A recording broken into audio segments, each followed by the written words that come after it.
Hey, this is BJ. Thanks for listening to our show's podcast. If you're a fan of all things geeky, you should check out my other podcast, BJ Shea's Geek Nation. We have new episodes every day, and you can check it out at bjgeeknation.com. Your home is going into foreclosure and you feel like a financial wreck. You don't know where to turn for accurate information. I'm bankruptcy attorney Travis Gagne. Let's talk about some legal options. If we work quickly, we can propose a plan to save your home, modify the loan, or in many cases even eliminate your second mortgage. The consultation is free. I've helped hundreds of people just like you make informed decisions about whether to save their home or exit it on a reasonable, organized timeline. The chapter you choose sets the tone for the next chapter of your life. Please contact me today at choosetherightchapter.com. That's choosetherightchapter.com. 99.9 KISW, The Rock of Seattle. Oh, big news for all you hippies. Uh-oh. Yeah, that's right, Vicky. What? Hippies? Yeah, Vicky's a hippie? She's a big hippie. She uses soap? Yeah. Hey. Does she? Waka waka. You're talking to the girl that has hand sanitizer out her woo-ha, you know. Okay. Whoa, wow. Okay. know that.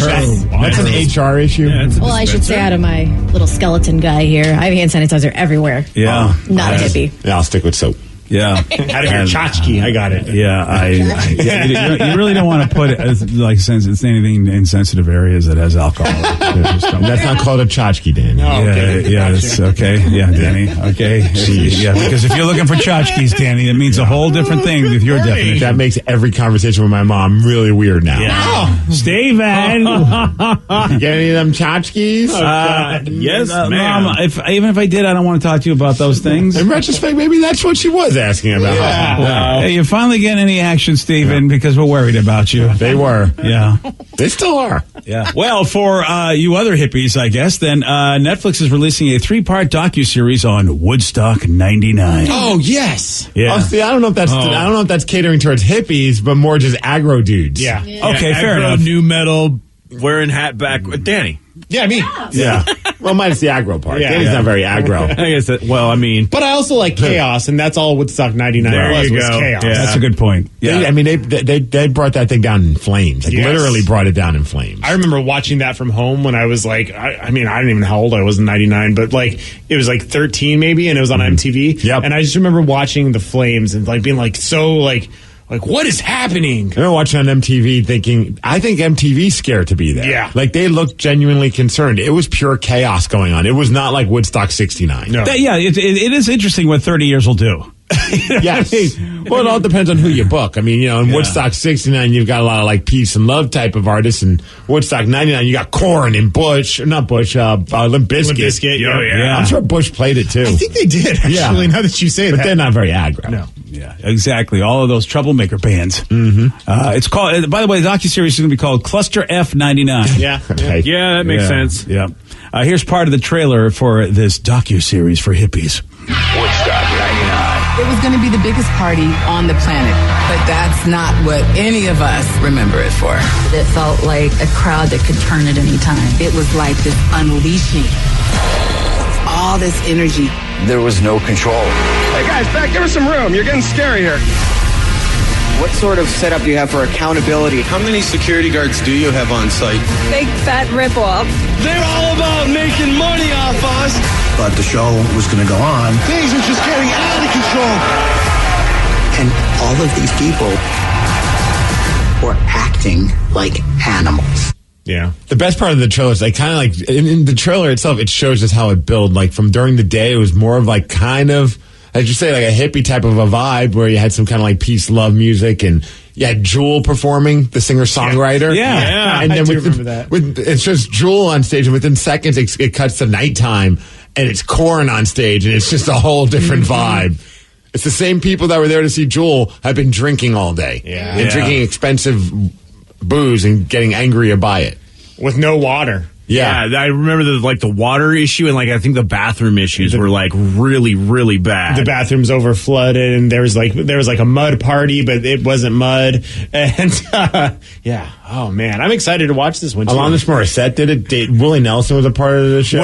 One of my Foo favorite Fighters. One of my favorite lineups right here is Seven Dust, Godsmack, Megadeth, collective soul. There we go. That now it's a part of the ICP is not like the other. No, but to be fair though, like Jewel and Alanis Morissette, and then ICP. What? Right? Yeah. I just love Metallica, Limp Bizkit, Dave Matthews Band, the Brian Setzer Orchestra. It was every artist that was relevant in 1999 played this festival. Counting Crows. Yeah, it's Our Lady Peace. Oh, Yeah. dude, I like them. Same. Whereas Woodstock 69, it was pretty much like it was the hippie crowd and all the music. You didn't actually see, and Frank Sinatra, he didn't play that. He was just like they didn't have different. I mean, it was just all hippie stuff, as far as I can remember. Like Hendrix was. I mean, I guess it appealed to a hippie vibe. Yeah. I mean, it was it was late 60s rock and roll, and everybody had a vibe of peace and love. Sha-na-na, baby. That's not very. Sha-na-na was there? Yeah, Sha-na-na. Oh, wow. Bowser. Come on, Rev. Okay, I told I did not Sha-na-na is a band you should be listening to in your house. Wow. Really? I guess the only difference I is don't know why, but I feel like you should. none of those bands were aggro, so you're right. It was like whoever showed up in 69 wasn't like aggro where they would be the way they were. It's funny though, looking at this festival on paper, and if minus the chaos, minus the crowd part, could have went down as the greatest music festival of all time. It could have. Because, I mean, that is a snapshot of the 90s in one show. Every single artist that was huge in the 90s that had any kind of like, all right, maybe, well, I mean, you had Fatboy Slim and you had other, so it wasn't just rock music and you had Jewel, but it was like every single artist that was huge in the 90s or late 90s played this festival. It had the makings of being the greatest festival of all time. They just didn't handle it right. Yeah. Yeah, I think that you're right, and the docuseries is going to show you that. And by the way, if you feel like you've already seen this, HBO Max did a documentary on Woodstock '99. Great, by the way. Yeah, it was really good. And the funny part is that was great. I'm still okay with seeing more. Again, I want to see more. I want actually like not necessarily a different perspective, but just like even different video or different thoughts on it, because it was such an interesting time. Like, I'm excited for this one to see this one. Funny, so guys, there's already a doc about Woodstock '99. I think it's on Hulu, and it's awful. The stuff that happened was terrible. Oh, don't get me wrong. Like, it's a terrible. Like you said, all the stuff that happened was terrible. But it's a well done doc. It's a well done documentary to see how it went wrong. Well, just to clear it up, it's on HBO Max, which means you probably can still watch it right now if you have HBO Max. It's called Woodstock '99: Peace, Love, and Rage. Now, the new one's coming out August 3rd, which is not too far from now, and that's a 3-part docuseries on Netflix, and that's called Cluster F99. So we don't want to confuse our Cluster Fs. Yes. Watch them all. Well, and then after that, watch the Firefest documentary, like both of those. Oh, there you go. But that's funny. Both of them I found interesting. Like, I mean, it was like, okay, this one was cool for this reason, this one was cool for that one. So I'm not hating on it. And so some people in the comments like, oh, cool, I was hoping we could get a documentary about Woodstock '99. Wait, didn't we? And I'm like, okay. You know what's funny, too, though? I mean, just to make us feel all super old, it was 69 to 99, 30 years. Now that would be the same as, like, watching a documentary of 1992 right now. I know, it's crazy. It's like, what? So that means, in what, like 7 years, we're due for another Woodstock? Let's freaking go. Let's do Woodstock '99 again, but make it better. But make it better. With all the same artists. All the same artists, no crowds allowed. Whoa! Oh, virtual? That is a great show. Strap in your virtual headset and go see a concert, everybody. Or maybe the threat is, look, if you guys act out of line, we're bringing Dave Matthews back out to calm y'all down. And he's just waiting on the side of the stage. And if he sees a little bit, even just a little bit of fire, someone's firing up a joint, like there's a chance of fire, bring out Dave Matthews. Yeah. He's like, crash into me. Everything calms down again. That's it. Or perhaps maybe you just listen to the professionals that probably warned them about all the crap that was going to go down. I don't know. Was there any warrant? I mean, I don't think there was. We'll have to watch the doc. Well, I feel like if you watch the documentary, I could be wrong, but usually with every great F up, you come to find out that they were warned about it and they just ignored the people that warned them. Just like Jurassic Park. It's I mean, sure, words have never been spoken. I mean, everything I watched about, like, the problem with recalls on cars and the different documentaries that have been done on things like on the Pinto or whatever. There's always some guy that said, I told them. I sent memo after memo about how this car was going to blow up or something, and they, of course, never got listened to, and then horrible stuff happens, and then they find this guy for the documentary. I think Rev's right. I think every business, whatever it is that you decide to implement or bring into cars, concerts, whatever it may be, there's somebody that needs to be like, have we factored in the Jurassic Park effect? Yeah, yes, exactly. the Jurassic Park rule. Yeah. What could possibly go wrong? Everything. And even with Michael... Should we continue? And we've discovered that, we discussed this before, even with Michael Crichton with Jurassic Park, it's like, you did Westworld. You saw what happened there. Yeah, and now people want to make robots and stuff like that, like it's an okay thing. Your robot park went crazy. I think your dinosaur park is probably going to be a problem, you know. Yeah, so good idea. Let's get everybody involved. So anyway, that is going to come out August 3rd, called Cluster F99, about Woodstock, 3-part series on Netflix. I'll be watching that for sure. I know you will be. Yeah. Let me know if there's a guy that said, I told him. Oh, dude, I bet there'll be multiple. I bet there'll be a few talking heads like, I mentioned it a few times. Guys, you think it's a good idea? Let's talk to Phil the plumber. Yeah, I told them they're going to need more than one toilet. I told you so, the doc. Yeah. We got a bear that broke into a woman's car and took it too far. Steve's going to tell you all about this. He's got the Migs report for you at 6:17 on The Rock. BJ and Migs, mornings on The Rock, 99.9 KISW. COVID-19 hurt my income, my health, and my family. We were about to lose our home when we heard we might be eligible for homeowner assistance funds from the government. We called 1-877-894-HOME, and a housing counselor stepped in, they talked to our lender, and saved our home. Because falling on hard times does not have to mean losing your home. Federal funding details at washingtonhaf.org. 99.9 KISW, The Rock of Seattle. If you're hearing an informative newscast right now, well, then you must not be listening to BJ and Migs. Live from the KISW News Center in downtown Seattle, this is the Migs Report. Well, thanks, you guys, and thanks to Law Tigers for giving us the Migs Report. And today's the day. You know what? Screw your diet, everybody. Today's National Junk Food Day. Yeah. Oh, great. So maybe get yourself a Reese's Peanut Butter Cup with a pretzel inside of it. Ooh. Okay. I'm a fan of that one, personally. You're picking one junk food thing. What are you getting today to celebrate? Come on, Vicky. Nachos. Nachos. Oh, wait. Oh, see, it's interesting. I guess is that junk food? It's chips and cheese. 100%. 100% junk DJ's food. right. That's health food. Yeah. Oh, yeah. It's Only healthy. if you It's add got the tomatoes and olives and onions. Why are you doing You got that? the whole pyramid in there.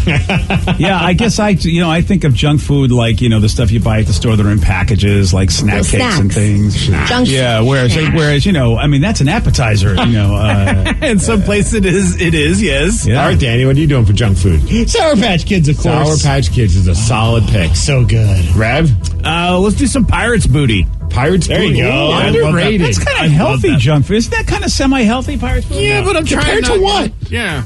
I mean, I always thought it was like buy this instead of what you would normally eat because Pirates Booty supposedly a little better for you. Am I wrong? I mean, it's maybe a little bit better. Have they junk, man? Have they brainwashed me and it's just as bad as any other like popcorny potato chippy thing? I didn't know that. I always thought it was good for you. All right, BJ, what are you going with? What do you think I'm going with? You guys know me. M&M's. Oh, good call. No name cake. That is also a good call. Yeah, no name cake is good, but I love my zingers.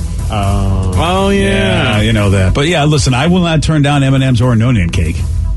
What are those? I just had them last night. Those I'm obviously going to go with the Reese's Pieces with the peanut butter cup with the pretzel in it. But are you about to ask us what you had last night? I am not. I don't know if I can do it. It's those seaweed. It's like it looks like seaweed paper. Huh? I don't even know what the hell to call them. Is that junk food? No, I was just saying that like you were talking about healthy stuff. They're like these like I don't know. Sushi nori? What? Sushi nori? No. I know they're crackly, right? Yeah. Yes, I know what you're talking about. Like the organic seaweed. Yeah, it's like they make chips almost. Yeah, exactly. Yeah, those things. Those things are horrifying. Like the seaweed sheets. How are they, like Steve? those. See, I like them. It took a second to get into it, but like now I'm actually obsessed with it. With that, especially with the sea salt on it. I get the wasabi one. Ooh. And it's a weird thing, but when you when you get into it, it's like there's something really tasty about it, and you feel good about it because it's like this giant thing of it is like 50 calories. Yeah. My friend makes a sushi bake, basically puts all the things that you would find on sushi and puts it in the oven, and then you take those and you just kind of dip it in there, and it is the greatest thing ever. Yeah, I love seaweed. Oh, I don't know. Yeah. Not junk food. I'm not sure. I'd have to try. No, it's just junk. Yeah, I don't know. Yeah. It's a weird thing, and I don't know if you're going to like it at first, but it's like one of those things once you kind of get into that vibe, you can want to just keep eating them, and you don't feel bad for keeping eating. Like, I love the ASMR of people just crunch with them. It sounds so delicious. Wow, I wish you would talk to my wife because she hates the crunch when I'm around. Oh. I mean, I mean, don't you have the same problem where people think you're too loud of an eater? Sometimes, yes. Yeah, and Vicky loves that. It depends on what the food is. Oh, yeah? Yeah, if it's like wet and sloppy, it's kind of nasty. Yeah, you're not slurping this. Don't worry about it. No slurping. Oh, well, then I'm out because I'm a slurper. Today's also a very special day, and I don't know if this is an Urban Dictionary thing but it's take a monkey to lunch day. Oh, yeah, that's Urban Dictionary. Don't do it. Okay, all right, yeah, don't do that. And don't buy it a blue waffle either. Where you going? I'm taking my monkey to lunch.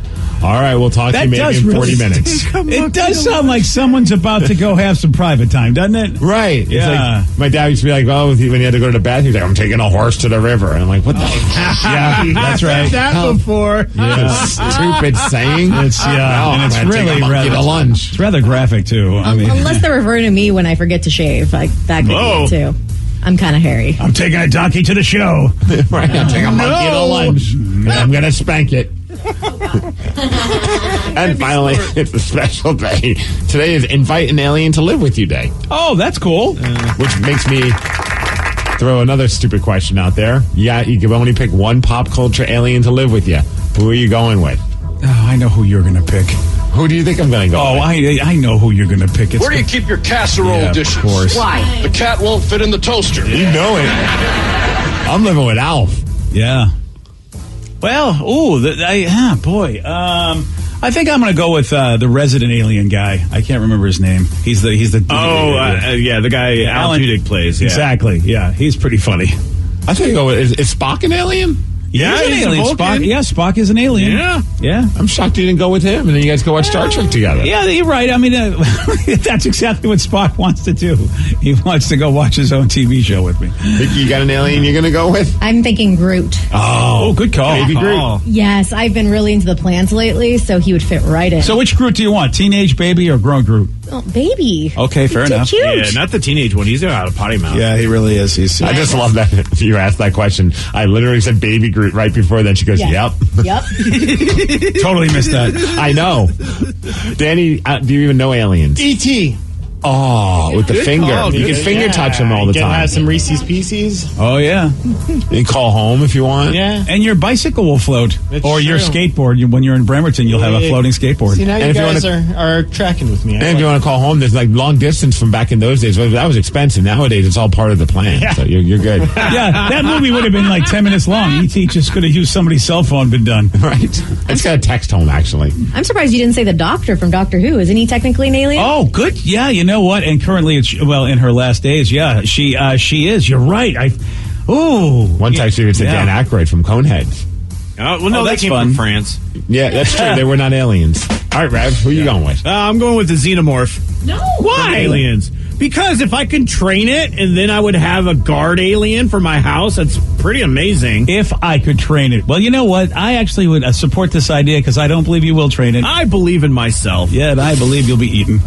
Yeah. Well, fortunately, this Canadian woman wasn't eaten. How about that for a segue? Hey! When she found out there was a bear trapped inside of her car for 3 hours. Damn. Oh, that's not cool. Yeah, I'm not driving at that point. Here's the keys, bear. Go on. Have fun. We know what a bear does in the woods. I'm sure the bear did that many times in the car. Exactly, and that's the problem. For 3 hours, it pooped and destroyed the vehicle. Oh, my God. And the bear was tripping. You know how when you get nervous and everything, I mean, it's not a fun, Here's the owner of the car. Her name's Stephanie, and also a police officer named David talking about this bear who apparently makes a habit of breaking into cars in the community. Grab my keys and I walk to the vehicle and I open the driver's side door and this head pops out in the back seat. It's the bear. I freaked out. I closed the door immediately and I ran into the house and I started screaming. We do have a bear that got into a car and got some food.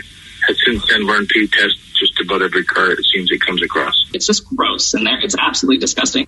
Yeah, I'm getting a new car.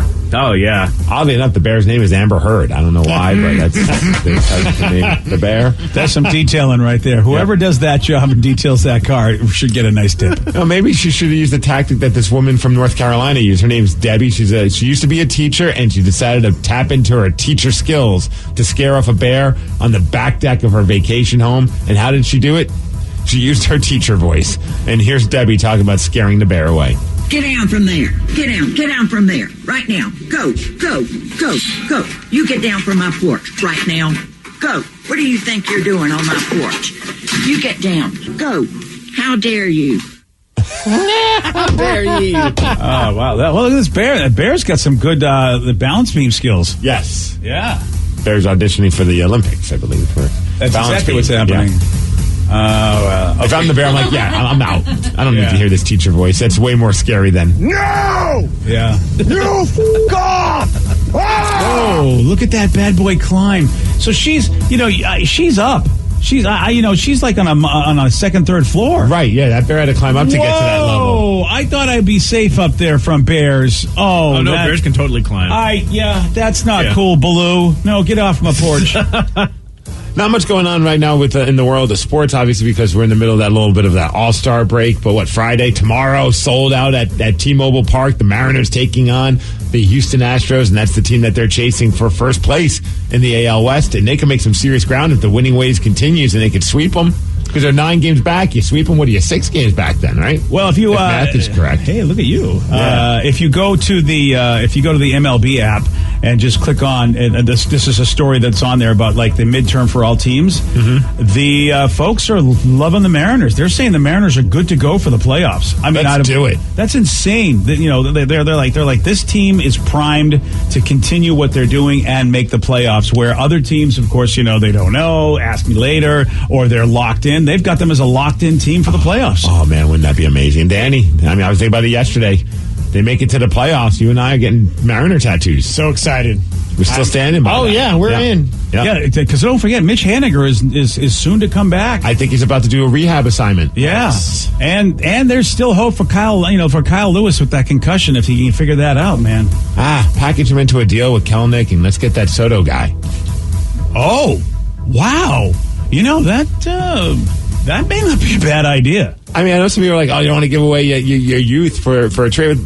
Soto's 23. I think he's not very old, last I checked. Yeah, and he's got a couple years left, too. He's like not a free agent there, so that it's not a rental. I think they get 2.5 years with the guy. And you probably have to give away a couple more players, Steve. I think the Nationals are looking for 4 major league ready players, which, I don't know if they're going to get that. But you got those 2, and then throw a couple guys that are on the minors. I don't know. What do you want from me? No, the Mariners are... Give them the Moose, too, while we're at it. Oh, hey, hold on a second. No? Okay, fine. I went too far. Yeah, but the Mariners are deeply considered in the Soto sweepstakes. Yeah, could you imagine that?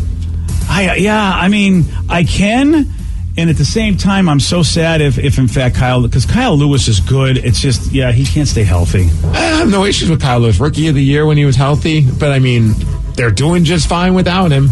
Not to be rude. Not to be rude. They'd be amazing with him, though. I mean, if it's the guy that was the Rookie of the Year. But would they be amazinger with Soto's a good player? Yes, Soto is definitely a good player. I mean, he's, okay. But I thought this was kind of a fun thing. Obviously, NHL is in we're not anywhere near yet the season starting, but some website put together a logo ranking of the best logos in the NHL. Oh, okay. And shout out to the Seattle Kraken, cracked in the top 10. Yeah, they should be in the top 10.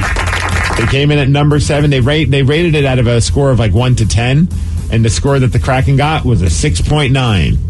To which the Kraken's social media account responded, "Nice." Did they really? Yes. Gotta love that. All right. Shout out to the Kraken social media. That's the only reason why I brought the story up. Okay. Honestly. That's actually really funny. All right, so who do you think has the best logo in the NHL? I am partial. I'm a homer, but I would say the Kraken. But if I can't pick the Kraken, oh boy. You know what? I do. I actually like the Wild. I like their logo. The Minnesota Wild. Yeah. You know what? You're not alone. They came in at number 4. Yeah, I like the Wild logo. See, I'm not a fan. That one does nothing for me. I guess because I like the colors and the nature of it all. But it's not bad. Yeah, I guess, and it's different. You know, I don't like the original 6. I'm not a big fan of any of the original 6. Well, then you're not going to be a fan of the number 1 pick, which is the Detroit Red Wings. Interesting. It's a cool logo. It is. Looks really cool. It is a wheel. It's iconic. Yeah. You know what? And I'm going to take that Doesn't back. suck. Out of all the original 6, actually, that logo is pretty cool. See, I mean, maybe I'm biased, but I love the Devils logo because it's the NJ and they work it all into one logo and it looks good. You're biased. Oh, it came in number 16. Yeah. Number 2 is the Arizona Coyotes. Finally, they're good at something. Yeah, you know what? That's not a bad logo. I still put ours above theirs. Oh, agreed. Pittsburgh Penguins at number 3. You know, as much as I give crap to the Penguins because I just like to troll my friend J-Mac, it's a cool logo. Penguin with a hockey stick.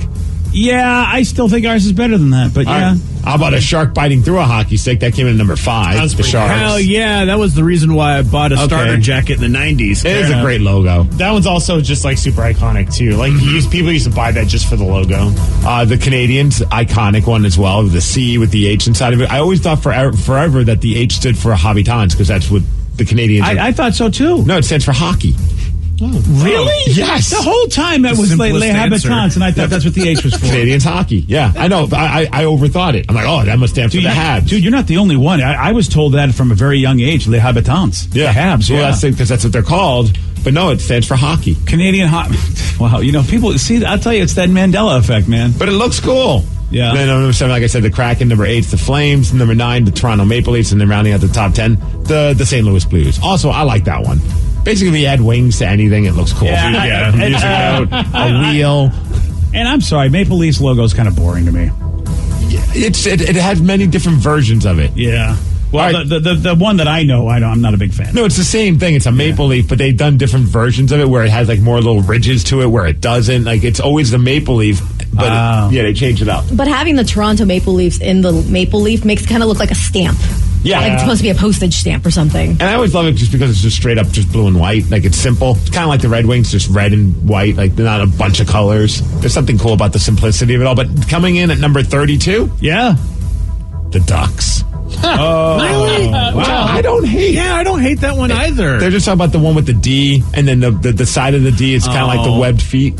Oh, yeah, I mean, when you take it, almost looks like a backwards Canadians. You know, it's so funny. It's got a similar shape, and you think, wow, the Canadians are up at the top, and the Ducks are down at the bottom. But I mean, I agree, Rev. The one with the duck goalie mask with the two hockey sticks, you can't F with that. Yeah, that one's so cool. Yeah, so we mocked that one when we did our own inspiration version of it with the mighty donks, the donkeys. Oh yeah, the donkey instead of a duck. Do they use that anymore? I think yes, that's an alternate jersey one. Is it? Okay. Yeah. Because I don't see although now they have that other alternate jersey where it's like the angry duck, like it's a full duck thing, and that one's weird. Because when I go to John Wayne Airport, they have the Mighty Ducks bar in there, and it's the D. I see the D logo everywhere in that bar. Oh yeah, it looks like they have the 3. Yeah, but then they have like Vicky found the one. It's like a unique one. I can't remember why they use it for. Yeah. It's like the retro reverse whatever, and it's this weird duck coming out of the ice holding a goalie stick. Yeah, that's like a superhero Disney thing, which I mean makes sense. Yeah, that's so strange. Yeah, it's a little bizarre. Yeah. All right, well, go Kraken at number 6.9. Number 6.9, 7th overall. Yeah. That's pretty awesome. So there we are. Yeah. Real quick, F Wordle today. That's when I throw it out there. Oh, okay. You didn't get it, huh? Well, I did. Oh, you did? Well, what are you F'ing it for? Because I still did. I had to actually Google it to find out what the word meant. Oh. And I'm not going to spoil it, but if you go on Twitter and you know the word, just type that in the search, and you'll be very entertained. It's comedy gold to see everybody imploding about this word. It's so amazing. Like, I know the word, and so I was like, okay, this is interesting. And then it's like, Danny didn't know the word, and he got mad about it. So let me ask you, how you just accidentally got it? Yes. As I went along, I didn't even know my second to last guess. I just put in letters because I had a bunch of the letters except for one. And then that came up, and then I had to go through every letter in the alphabet until I finally got the answer right. I had no idea what that word meant. Same here. Wow. Yeah, I was just like replacing it with a different letter because I had the first 2 and the last 2. I just needed the middle letter. Wow. Yeah, I don't know what that word means. Yeah. You don't either? It's not a common word. Look at you word shaming us. I guess you guys didn't grow up here, so it's a thing. So. Oh, okay. Oh, that's now you just gave everybody a clue, Rev. That clue will not help anyone. No, it'll help people who are from here. Honestly, if Rev said, "Hey, here's the first 2 letters and the last 2 letters," I still wouldn't have gotten it right. Yeah, neither would I. Yeah, neither would I. I wouldn't have guessed that word. So you know what, Steve? I can't shame you. I know. I was just like, "What is this?" Even my second to last guess. I had no idea that was a word. Yeah. Oh, wow. Oh, good for you, buddy. I didn't know that was a word either. That's what I did, too. That's a word? Yeah. That's second to last guest? Yes. Okay. I'll text it to you so you can see it, but I'll put it in the group chat because it's quicker to find. Yeah, right. There we go. Then. Yeah. So hopefully you haven't played it. I'm ruined it for you. All right. Rev, did you get it? Yes. Wow, that's a word. Right? Oh, now we should word shame Rev. Of course it's a word. You didn't even know that. I know. Hey, as far as weather, it's beautiful weather. Go outside. Don't play Wordle today. Okay. 81 degrees. It's going to be sunny. And that's the Migs Report, and that's what's up. Yesterday, Steve did get this one wrong, just like he almost got Wordle wrong. Yeah. Which famous TV salesperson was known for his OxyClean commercials? Oh, crap. That Ron Popeil? No. Mel Blanc? No. Sally Struthers? No. No, sir. We were looking, and I knew the guy, but I didn't know his name. Yep. And Billy Mays is what we were looking for. You want a Legend. shot at Legend? I didn't even know him. You want a shot at beating Steve? You got it. 206-421-ROCK. Beat Migs at 647. Today's podcast was brought to you by Travis Gagne, bankruptcy attorney. He's here right now and has agreed to answer more of your questions about bankruptcy. I have lots of tickets that I haven't paid. Can those be discharged through a bankruptcy? Yes, there are some limits on what we can do with tickets. Tickets cannot be discharged in a full bankruptcy. In a Chapter 7 case, that won't help you get your license back. But in Chapter 13 reorganization, tickets are dischargeable. Most types of tickets are dischargeable.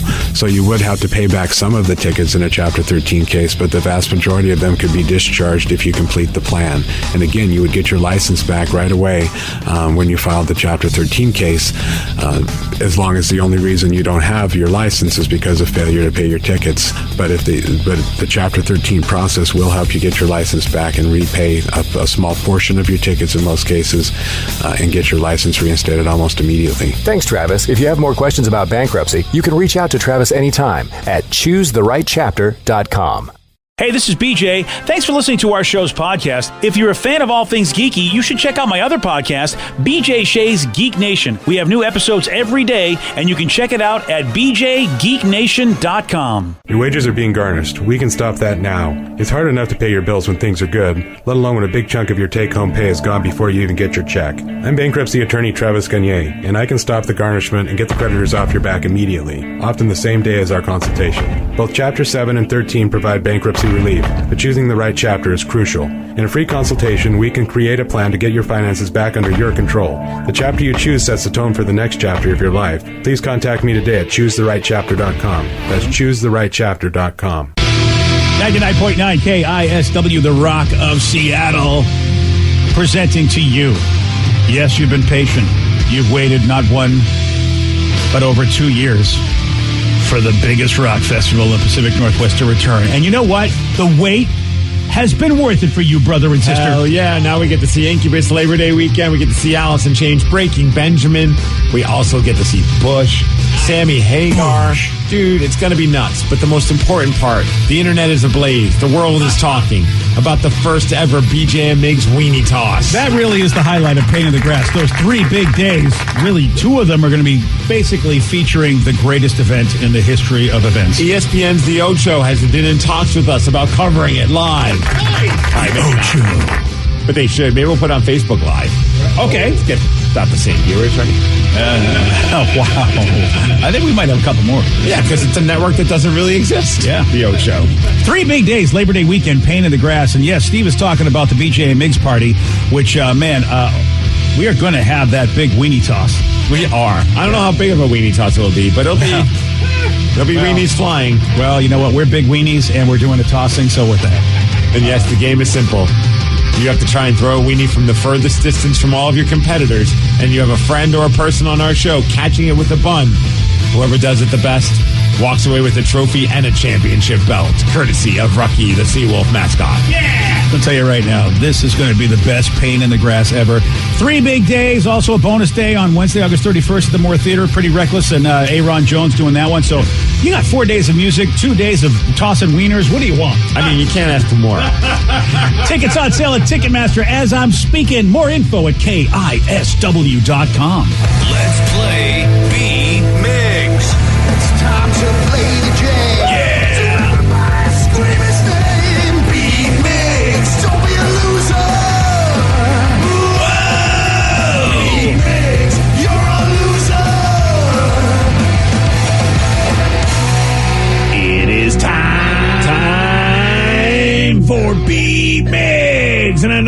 talking about Mariners, but it's Thursday, so let's get cracking! The Kraken. Sploosh. BJ, did you release the Kraken all over your shirt? I sure did. Oh, whoa, yeah, I dude. just took a drink of coffee and completely missed my. Do you have a drinking problem? Hey. Wow, you splooshed yourself over Dude, there, man. honestly, I don't know how that's possible. On a really nice Kraken shirt, too. Well, at least it's water. Yeah. Well, he said coffee, so that was coffee? No, dude, it was coffee. I mean, how that's difficult gonna is it to stain, take buddy. that cup of coffee? Well, that's why I just flooded myself with water. Oh, so then you splashed water on yourself even more. So now I just look like I had a bad bathroom Wet experience. T-shirt contest. Oh, come on, baby, let's do it.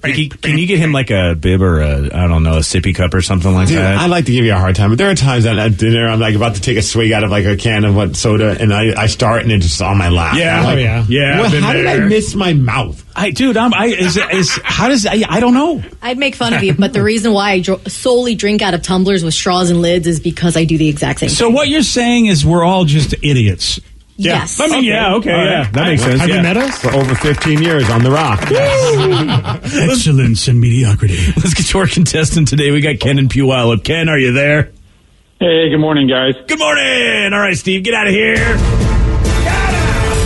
For those playing at home, Ken will have 60 seconds to answer 10 questions. Ken, you can pass all you want, but you will only get 3 guesses per question. Are you ready? Roll it. What did Cinderella leave behind at the ball that helped the prince locate her? Glass slipper. Yes. Steffi Graf was famous for playing what sport? Tennis. Yes. In which decade was the Rubik's Cube invented? The 70s. Yes. What musician was the star of the reality show Rock of Love? Oh, Flavor Flav. No. Oh, Bret Michaels. Yes. Modesto is a city in what U.S. state? California. Yes. The Police had the 80s hit song titled Every Breath You What? Take. Yes. In which country was the most recent Winter Olympics held? Japan. No. Oh, yeah, that's right. Limp. Russia. No. Sweden. No. In which month of 2021 did Betty White pass away? January. No. February. No. March. No. Who is SpongeBob's best friend? Patrick. Yes. How many sides does an octagon have? Octagon. 8. Yes, and that is how many you get correct. 8 correct. Not bad at all. Pretty good score there. Hey, yeah. Hey, guys, real quick before you cut me off. Yeah. Hey, we're having a company barbecue, and I was going to do a weenie toss, but the HR lady gave me the dirtiest look in the world, and there's just no way she has that much paperwork to do it all the complaints. So, Wait, the weenie toss at the company barbecue is off. HR came in, no weenie toss at his company barbecue. For Ken's company barbecue. I don't know. How is that a bad thing if you're doing something? All you do, I mean, you have relay races, sack races, you do the egg thing that people do. Why is that a bad thing? I really would like to have a conversation with her and to find out why. You don't even work there, BJ. Yeah, and we don't want Ken to lose his job. No. Ken, I would be happy to negotiate on your behalf. Don't do it. Don't do it. No, that's Come on, Ken. Just come to our weenie toss. You guys know how many jokes are surrounding that. Yeah. Oh no, I don't know what you're talking about. That's on the. Honestly, that's on the. That's the HR person's fault for even thinking like that. I mean, you guys are just trying to do a very family friendly thing, like a weenie toss, right? And HR has obviously got their mind in the gutter. I think you should call HR on HR. Yeah, exactly. Yeah, it brings up bad memories for me, is all I'm going to say. Which I will maybe elaborate later. But we have a big game to play here. Yes, maybe we in do. the future we should do a weenie toss and sack race. Yeah. weenie toss sack race. Yeah. I like that. It sounds like a really a biscuit record. We can't do a yeah. Okay, there we go. Are you ready? Oh, yeah. Wow. What did Cinderella leave behind at the ball that helped the prince locate her? A glass slipper. Yes. Steffi Graf was famous for playing what sport? Tennis. Yes. In which decade was the Rubik's Cube invented? 50s. No. 40s. No. 30s. No. Damn it. What? What musician was the star of the reality show Rock of Love? Bret Michaels. Yes. Modesto is a city in what U.S. state? California. Yes. The Police had the 80s hit song titled Every Breath You What? Take. I'll be stalking yes. you. In which country was the most recent Winter Olympics held? Ooh. Is that South Korea? No. North Korea? No. Brazil. No. Okay. In which month of 2021 did Betty White pass away? What, huh? In which month of 2021 did Betty White pass away? October. No, she did. May. No. April. No. June? Wow. No. July. No. Who is SpongeBob's best friend? Patrick. Yes. How many sides does an octagon have? 8. Yes. And Steve, you get 7 correct. And you lose! Woo! 8-7! Ken is a champion! Yeah, he is! Ken, I feel now obligated for you winning for me that I should go on your behalf. Oh, my goodness. No, that's still a bad idea. And talk to your HR person. What do you say, Ken? Ken? Still a bad idea. That won't go over very well. It's just sabotaging. Hey. The sabotaging of the sport. Guys are already planning to lube some of the wieners up to help reduce the wind resistance, and the jokes are just too numerous. Maybe it's the jokes. Maybe the jokes really canceled this whole thing. Yeah, I didn't think about lubing up the wieners there. That's a pretty good idea. You can't. Foreign substance with just like baseball. We'll go out there and check your so wiener. no foreign substances for our game. Yeah. One texter said, hey, maybe you should go back to your HR person and say, fine, we can't have a weenie toss, but can we play cornhole? Exactly. Yeah. See how that goes over. Oh, excuse me 1 second. We have this important update. Oh. Whoops. Yep. This is about Steve, by the way. Can't forget about that. Steve, the Rubik's Cube was invented more recent. 60s. 70s. Oh. Yep. Yeah, yep. come on. That was the deciding factor there. I might have lost, but at least my company lets me have a weenie toss. That's true. Yeah, but your company also has Ryan Castle, who's a manager. Massive mistake on every level. As long as I get my paycheck every 2 weeks, I think he's doing a great job. I'm going to tell you, in 20 years, there's going to be a documentary done about the management years of Ryan Castle and exactly why they let him run anything. Sadly, the name Cluster F is now being used for that Woodstock. We'll have to come up with something else. Does anybody happen to know the country that the most recent Winter Olympics were held in? Is it China? Yes. It was in Beijing. I thought yes. it was Not North Korea. Definitely not North Korea. I know because I was at a war with China and I boycotted the Olympics, which I do every year because I don't like to watch them. Right. And then the month of 2021 that Betty White passed away. December. December, yes. Because her birthday was in January. They're hoping to get to the 100 mark, and she didn't make it. That's right. How about Betty White trolled us right up at the end, man? She kind of did. You're not going to have a celebration on my behalf. Take it up with her HR there. Yeah. Congratulations on Ken on beating Steve. Congratulations to everybody involved.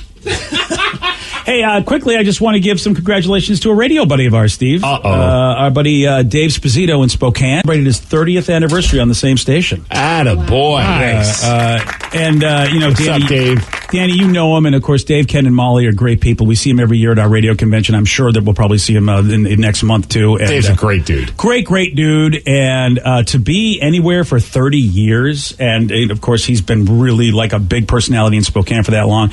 And Ken and Molly are great people. So I just wanted to give him a, hey, man, attaboy. Good job, buddy. I remember the first time our hockey team went one of our trips to one of the tournaments in Spokane for the winter, for the Easter Classic that they would do. And we first get into Spokane and see a giant, billboard with Dave's face. And I remember I was wasted already at that point. I was so excited. My entire team were like, why are you so excited about this billboard? I'm like, I know him. I know that guy. It was like when in Elf, when he sees Santa. He's like, Santa! I'm like, Santa! I'm like, Sposito! I know him! Oh, yeah. Good dude. Good dude. So congratulations, Dave, Ken, and Molly. Congratulations for all the cool stuff. We got to tell you, one of the most popular pop music artists just shared that when she was a kid, she skipped school just so that she could go to a Walmart. Seems like a good idea. Now, why would she want to skip school to go to Walmart? Well, we'll tell you why. It's 7:17 on The Rock. BJ and Migs, mornings on The Rock, 99.9 KISW. 99.9 KISW, or SW, depending how you want to do it. The Rock of Seattle. You guys know about Lizzo, the pop artist? Yes. I actually like a lot of her stuff. About damn time. Yeah. Isn't she this bitch? Yeah. All right, then. That's not an insult. That's like one of her lines in her song. Yeah. I know of her because of the I'm Listening stuff that we did, and she was on with us one year. And so she's a big advocate for mental health and speaking out about it. So I dig her for that. She was doing an interview and shared that she is a huge Beyonce fan. And who isn't, BJ, right? Yeah. That makes sense. You know what I mean? You got to be thinking if you're a female performer, pop performer, Beyonce's got to be, probably a good chance of being your idol. And of course, all of us are more Kelly Rowland fans, but we tolerate Beyonce. Wow. Yourself there, buddy. You know what? Someone's got to give Kelly some love. Good for you. You know what I mean? Who's the other girl? She gets the least amount of love. Oh, it's Lisa Left Eye, isn't it? No. Oh my God. I don't know. I get my girl bands mixed up. Yeah. Destiny's Child. It was Beyonce, Kelly Rowland. Michelle Williams gets none of the love. Yeah. Because Kelly Rowland had a decent pop career. Nothing like Beyonce, of course. And isn't there an actress named Michelle Williams? Yes. So that's why I always confuse the two of them. From Dawson's Creek. Yeah. Wow. And she was married. Wasn't Michelle Williams married to Heath Ledger? Yeah. The Destiny's Child one? No, the actor one. Why do you know so much about Michelle Williams? Yeah. Well, that's because I watched a lot of Dawson's Creek back in the day. C-Dub for life. Yeah. I knew about her just because it was pretty tragic that she lost her man. She was the one in Greatest Showman, if you ever saw that musical. No. Never mind that. Okay, then. Hugh Jackman. No. Okay, did you just say to Steve, she was in that musical, because Steve, of course, is a big If it's not Grease 2, I don't know music. He answered before you finished the sentence. Yeah. Once you hit musical, it was over. She was in Venom. Okay. That's closer to maybe him. Oh, is she the ex-girlfriend? Yep. Yeah, I knew there was something I remember liking that movie. I don't remember anything about it. She's the blonde. She's the girl in the movie that's like, dude, Who's get your not act a together. Destiny's Child at all. No, we went down a crazy Oh, road. did we? Because the original story is about Lizzo, which at this point Lizzo's like, thanks. How did we get down to Michelle Williams, the actress on this? All you have to say about me is this bitch. Yes, that's all we got. Okay, sorry, Lizzo, because she talked about how Beyonce, a big fan, and when she was 10 years old, which is 24 years ago, she and her family moved to Houston, which of course is the birthplace of Destiny's Child. Hey, Kelly Rowland, Michelle Williams. She even skipped school once to attend an album signing at a Walmart. Oh, that's awesome. And Destiny's Child, I guess, sang a gospel medley. And so Liz was like, I'm going to skip for this. I mean, if you're a big fan, that's quite the place to see them perform at a Walmart. Yeah, I feel like I support that. And of course, look what it did for Lizzo. I mean, Lizzo definitely got, she was serious about, being a performer. So look what it did for Walmart. Yeah. I don't know. I think Walmart was doing okay before and after, but that's okay. You never know, though. Look what it did for Walmart. Nobody heard of that company. Put Walmart on the map, right? Yeah, that's what it is. It's the lukewarm topic of the day. So Lizzo once skipped school to see Destiny's Child at a Houston Walmart. Based on this, we want to know, what did you skip school or work for? Better be as big as going to the Walmart is all I'm saying. 206-421-ROCK. Text us at 77999. What did you skip school or work for? We got your calls. We got your texts. After the Chili Peppers on The Rock. BJ and Migs, mornings on The Rock, 99.9 KISW. 99.9 KISW, The Rock of Seattle. So Lizzo once skipped school to see Destiny's Child at a Houston Walmart. Based on this, we want to know, what did you skip school or work for? 206-421-ROCK. Text us at 77999. Zane at JBLM, you are on The Rock. Hey, guys. Love the show. Welcome to the show, Zane. All right, did you skip school, work? What did you do? So I skipped school. Well, we'll get into that. So you know that game Skyrim? Yes. Oh, yes. That is a very addictive game. Yeah, so that game came out in 2011. I was in middle school at the time, and I was in math class, and all of a sudden the phone rings, and they're like, "Hey, Zane, your dad's here to pick you up." So I'm like, "Oh God, who died?" So I'm walking down the hall to the office, and I see him standing there with his arms crossed, and we do all the paperwork, sign me out. And we get out to the car, and he's not saying a word to me. We get out to the car, and he hands me a GameStop bag, and I open it up, and there's Skyrim in there. He's like, "Let's go home and play." Awesome. Wow, that's the coolest amazing. Dad ever. What? Yeah. And dude, did he play the role like you were in trouble or something, huh? I mean, yeah. I love that he was like, I gotta play this up like the kid's so bad, I gotta take him out of school. Dude, that is, I mean, did Mom know about this, or was it sound like, oh, this is between you and Dad? So they had split custody, but it was my mom's week, but he didn't tell her. I didn't tell her either. Okay. On every level, is this dad amazing? I mean, he goes rogue. He goes, oh man. You know what? Part of me just wonders is like, you know what? And if mom finds out, good for her. She'll get it. I'll show her. Do you feel like he was getting it more for you or more for himself? And he's just like, I might as well, I want to play this, and I bet my son will play it with me too. It was definitely more for him because he had the PS3. And, whenever I wasn't with him and I'd come back and he'd be there in his underwear at the back of McDonald's playing Skyrim. That's a vision. That is a visual I aspire to achieve. That is a vision right there. Zane, thanks for the call. That is awesome. I'm trying to think of I don't know if my dad ever did anything like that I would consider that cool. Aw. Yeah. I mean, but then again, my dad was a product of, like he was in World War II. I just don't, it's a whole different world. Yeah, my dad, he would never he would never allow me to take a day off. My mom was always willing to do that kind of thing. I remember my mom let me take a day off from school and skip school so I could listen to Guns N' Roses' Use Your Illusion records. Really? Yeah. Your mom let you do that? Yeah. She was just like, I was such an obsessed Guns N' Roses fan, and the album just came out, and it was early in the year of school, if I remember correctly. It was and man, I was just so geeked out about that record coming out. So she's like, okay, you can stay home and listen to it. And I did.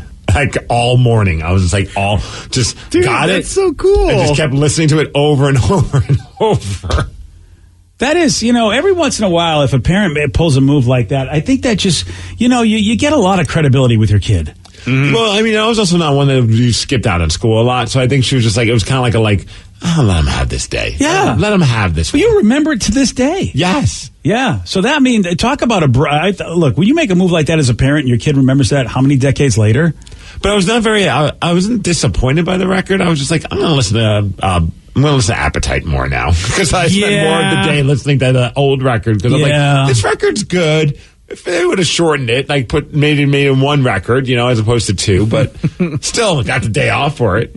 It is, Isn't that always the way with those? Exactly. Yeah. I mean, you're Double so excited. A kiss of death. Yeah. You're always excited for the sequel, and a lot. Yeah, of I'm talking to you, Smashing Pumpkins. Yeah, it just doesn't always live up. For real, Chili Peppers too. Yeah. Oh, jeez. Yeah, the Stadium Arcadium is. And when any band thinks, let's do a double record, somebody in the band needs to step in and say, "Don't." Let's just take the best 10 songs from these 20-something songs.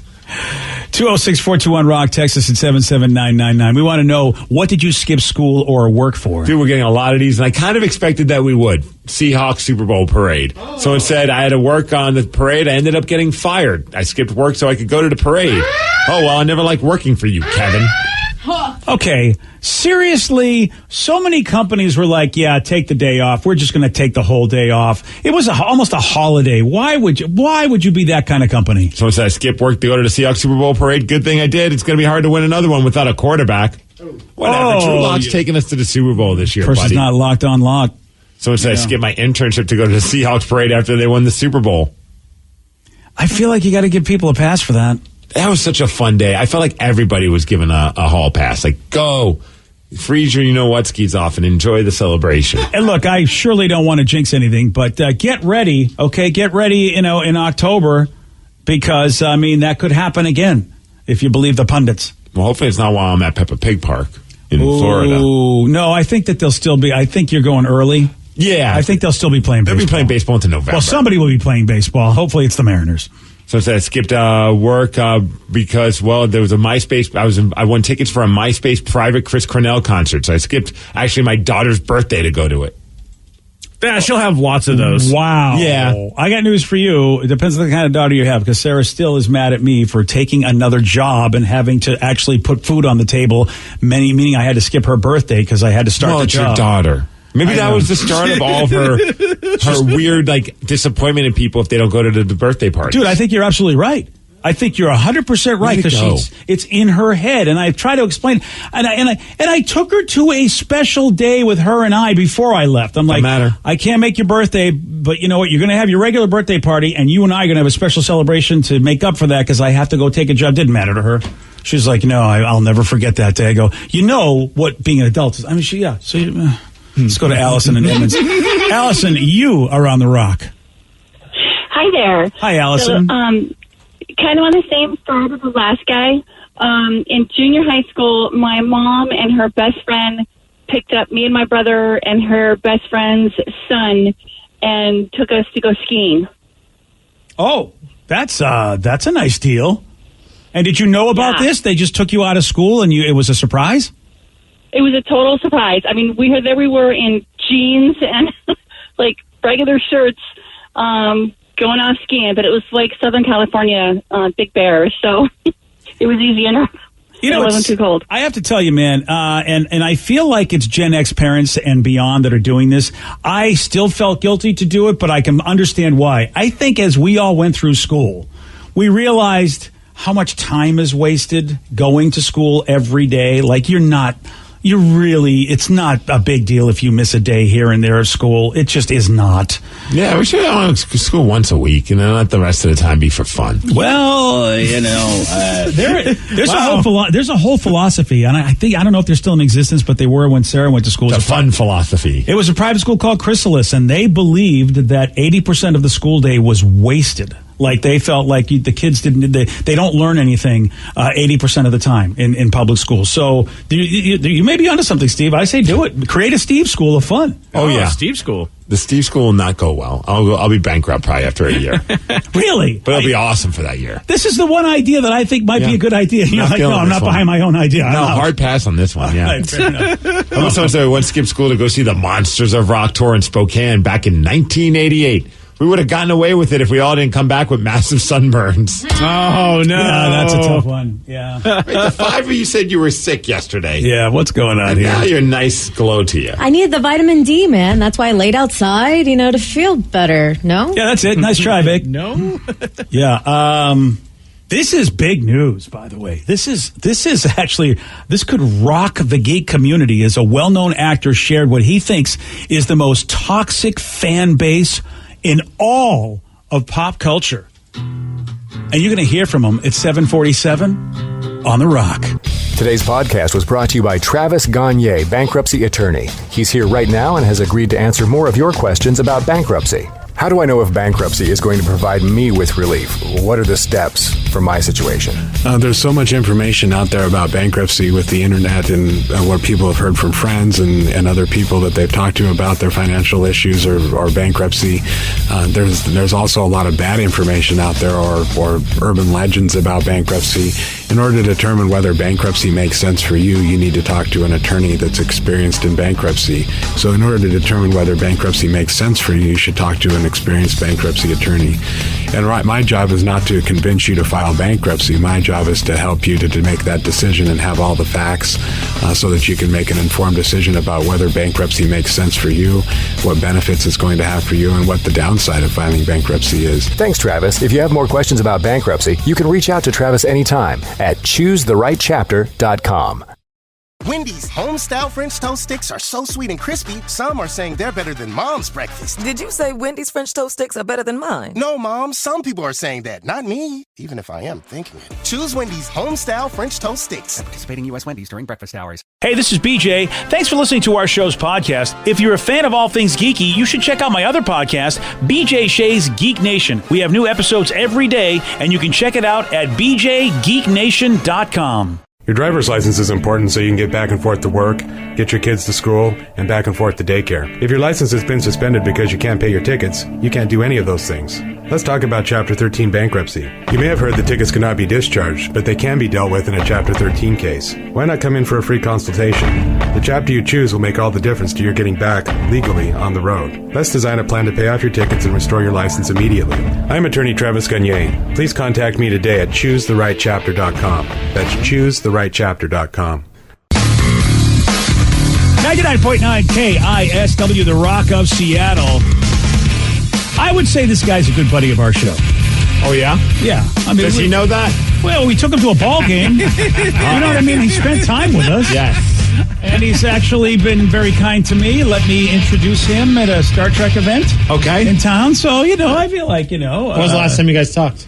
Well, I said a good buddy of the show. Oh. Didn't say he's a good friend of mine. Yeah, because we don't. Otherwise, when he's not in town, we hardly have any interaction. Gotcha. So you're just kind of like the hoe in this area code for him. Yeah. That's a good way to put that. Yeah. There are people that come in and we have a good time with, but then there are people who I think we consider buddies of the show. Yeah, I would say, though, if we had this guy on, he would remember who we are. Exactly, yeah. And for that, he is our best friend. Yeah, you know, you guys are putting words in Danny's mouth, and then you guys keep that. But Simon Pegg is who I'm talking about. Oh, yeah, I drew him as bacon. Yeah, and really, you know, I found him to be a really gracious and very, very good dude to us coming in. He is one of the best guests that I've ever had in my career. And he just did an interview where he shared that he believes that Star Wars fans are pop culture's most toxic fan base. And he believes far worse than what he sees from Star Trek fans in particular. And, of course, Simon has been part of both franchises in recent years. So if anyone should talk or has any kind of frame of reference, it's probably him. Definitely. And here is Simon talking about why he believes that Star Wars fans are the most toxic. The Star Wars fan base really seems to be the most kind of toxic at the moment. I'm probably being very controversial to say that. But like, I find the Star Trek fans have always been very, very inclusive. You know, Star Trek's about diversity. It has been since 1966. It always was. There's no sort of like, oh, you're suddenly being woke now. Star Trek was woke from the beginning, you know. Yeah. You had a Japanese navigator just after the Second World War. You know, there was a black woman on the deck in a position of authority. This is massively progressive. Star Wars, suddenly there's a little bit more diversity and everyone's kicking off about it. And it's really sad, you know. Yeah, I happen to be part of a lot of Star Trek fan groups on Facebook. And why are you doing that yourself? Because it was the goofiest idea that I thought that, hey, I like this particular thing. Let me go on and with other people that like it. And you know, it gets invaded by trolls or just people that don't understand that they're miserable. And it's getting, Star Trek fans are getting worse. But yeah, you know what's really cool, because for the rest of the interview, because Simon did talk about how he actually himself, and he copped to this, he said, you know, I actually was a toxic Star Wars fan back for episodes 1, 2, and 3. He did say that. Dude, yeah, his whole series Spaced is around how much he hated the first 3 movies, or at least the first one at that point. Oh. How about that? So did he have issues with the Ewoks? Because if he did, I'm never going to talk to him again. He felt especially bad in this interview with the fact that he was such a Jar Jar Binks hater. And then Ahmed Best, the person who played Jar Jar Binks, had talked about feeling so low that he thought about taking his own life. Yeah. And Simon thought, you know what? I had to look at myself and realize, wow, my toxicity contributed to that poor man's state of mind. And I give Simon a lot of credit for copping to that, because he could have easily just said, yeah, Star Wars fans are toxic, and be like, wow, Simon, that's pretty hypocritical. But he actually came out and said, I was one of those guys. See, I don't get, it's funny to hear this from you guys that are big Star Wars or Star Trek fans that get to talk about like how toxic it is, because the only thing that I'm a massive fan of that is online, obviously, is wrestling, and I would argue is the most toxic fan base I've ever seen online. Granted, I'm not as knee deep in the stuff of your guys, like sci-fi and that kind of world, but man, it is so crazy to see people hating on each other for liking the exact same thing, something that other people who don't like it crap on us for liking. So it's like you would think we would all be there, like you would stick together, because it's like it's one of those. And I'm always the first to admit it. Like, wrestling's not for everybody. But there's a lot of people who do love it. Obviously, it does well and it makes a lot of money, and it's a massive thing in the world. But you know, there are also people who just think it's a complete and utter joke. But then you have people who are like, I don't like you because you only like AEW, but I don't like you because you like WWE. And it's like, you guys are idiots. Like, this is so stupid, because these wrestlers, they're all friends. They'll work wherever the paycheck is going to be. And that's all. I mean, I'm just there to enjoy entertainment, and I find wrestling to be entertaining. But it gets so bad, like they'll like crap all over these other wrestlers. I mean, some have taken their lives because of it. It's that's super sad. It's a scary thing how people just lose their minds on social media and will bully people to the point where, like, you know, something bad could happen. And I'm like, this is silly. Like, we should all be like sticking together, because we're the ones that get made fun of the most for liking this thing that we love. Let me ask you this, Steve. This is the one thing that Simon talked about, and this was a really horrible thing that happened recently in the Star Wars community, and that, of course, there was what a lot of people felt was racial targeting of one of the recent performers. Mm-hmm. Are you seeing that in wrestling as well? 100%. Oh, that sucks. It doesn't matter. Everything that you think like that is wrong with society is there is some kind of microcosm of it in wrestling. You know, Vicky, I'm going to try to get you something. I think we should repost it because Will Wheaton posted something that somebody wrote about, like, basically the folks that have been complaining that things are too woke. And then this one person broke it down about, at least in the world of Star Trek, saying, no, it's not woke. Oh, you probably have it, right? It might be a meme I actually saved. It says, Star Wars has and will always be a restaurant. We love eating there. We don't like every dish on the menu, and that's okay. You're not supposed to. Order what you like, avoid what you don't, and don't worry about what others are having. And don't be a dick to the staff. That's not a bad meme. Not the one I was thinking of, but that's a great meme, too. I'll get you this Star Trek meme that's out there that's... but basically, they said what Simon said. It's like, this show has always been whatever you might want to call its politics. It's always been that way, and yet there are people who are my age that were fans back in the 60s, and I think the line was, the show didn't change, you did. You are the one that grew up to be intolerant. Not that they grew up to be more woke. It's and Bill Burr, by the way, and Danny, thank you for turning me on to that Netflix special. He takes a look at the word woke, and his take on like how it even started is really, really funny. And I think no matter which side of that word you're on, you can really laugh about it. And that's the great thing about Bill Burr's latest special. Oh no, I'm sure someone won't laugh about it. Well, yeah, I look at it this way. If anything. He does a good job at getting to both sides. He's like, he represents everything. And if you can't laugh at that point, it's like, yeah, you got issues, because it's not like he's targeting anybody. He's like, let me show you the idiots over here, and then let me show you the idiots over here. And I'm like, yeah, you know what? I get that. I'm that idiot over there sometimes. When I see people on social media bitching about whatever it is that they love, which I think is hilarious, it's like, it sounds like you don't really like it. You should just stop. Like, at some point, you need to just break up with this pop culture thing. Like, it's, for me, wrestling, it's like, so I hate this, I hate this, I hate this. Well, find something else that maybe you like and stop watching it. Why are you torturing yourself? Like, I don't subject myself to something that I hate every single day. Ooh, there's some deep therapy that you're asking someone to do right there, Steve. It seems rather easy, though, when you really remove yourself from the situation. I'm sick and tired of everything that Star Wars has been doing. Well, maybe I should stop watching Star Wars. Yeah. Well, it was the same for me with Disney, actually, for the longest time, because I was a huge Disney fan.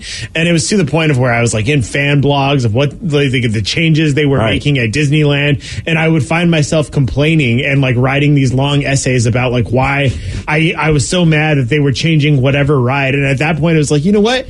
I needed to take a break. And I did. I haven't been to Disneyland in a very long time. So this last time we went with Lily, it was like, you went in with fresh eyes and you're like, I remember why I like this park, and I'm not dealing with the fans anymore. I'm not being that super fan that is just like hating it. You just get to go and enjoy it. Hell yeah. I really believe closet racism is a big part of it, because the current show that's taking a beating was the one that just wrapped up, and that's Ms. Marvel.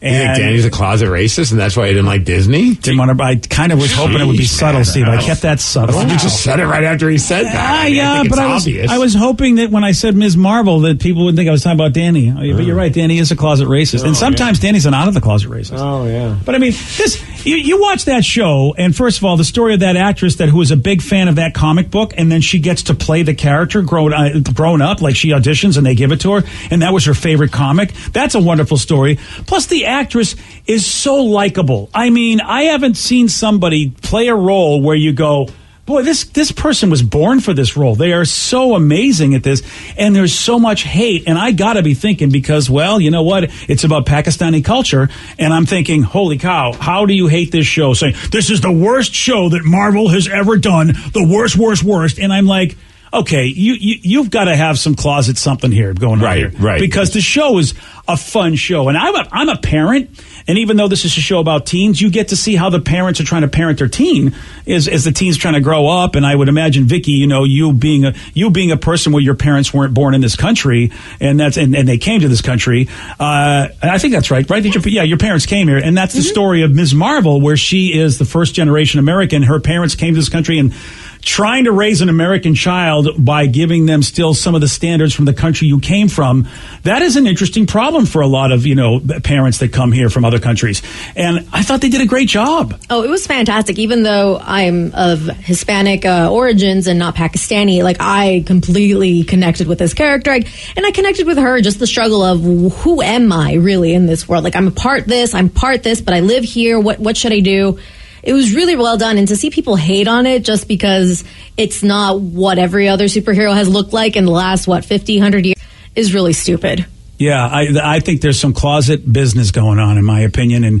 And Steve, where's the secret to all the hatred like that? I think there's some closet business that people don't want to address. Because you're right. It's simple. Stop watching it. If you don't like something, just find something that you do like. It seems rather healthy. But when you're miserable like me, and I know I'm a man of misery, you know what? There's a lot of self-hatred. That's why it's not so simple. And that's what I put out there. So good job for Simon Pegg for at least, coming out there and bringing it up and also saying that he was also a part of the problem. If I'm involved with Star Wars, never hiring that guy again. He talked ill of us. He's canceled. Oh, really? Yeah, he's canceled? Canceled him. Yeah. All right. Okay. There we go. Yeah, Simon. You're not in Star Wars anymore. All right. How dare you crap on us? There you go. Those people pay our bills. A heavy hand. Have fun with your Star Trekkers.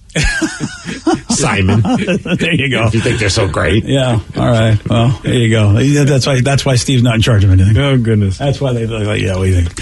Hey, speaking of Steve, sometimes when I'm given stories to read, I go, there's only one reason why this story was put in front of me. Uh-oh, what happened? Well, here's the thing. It's a new study done on brand loyalty, and I'm like, do we really need to talk about this? Until I realize, the percentage of people remaining loyal to the brands they use when they grow up, the percentage, 69. Nice. So that's why we're doing this story. I was afraid it was another rock story. Yeah. No, trust me, if there was one, I would do it.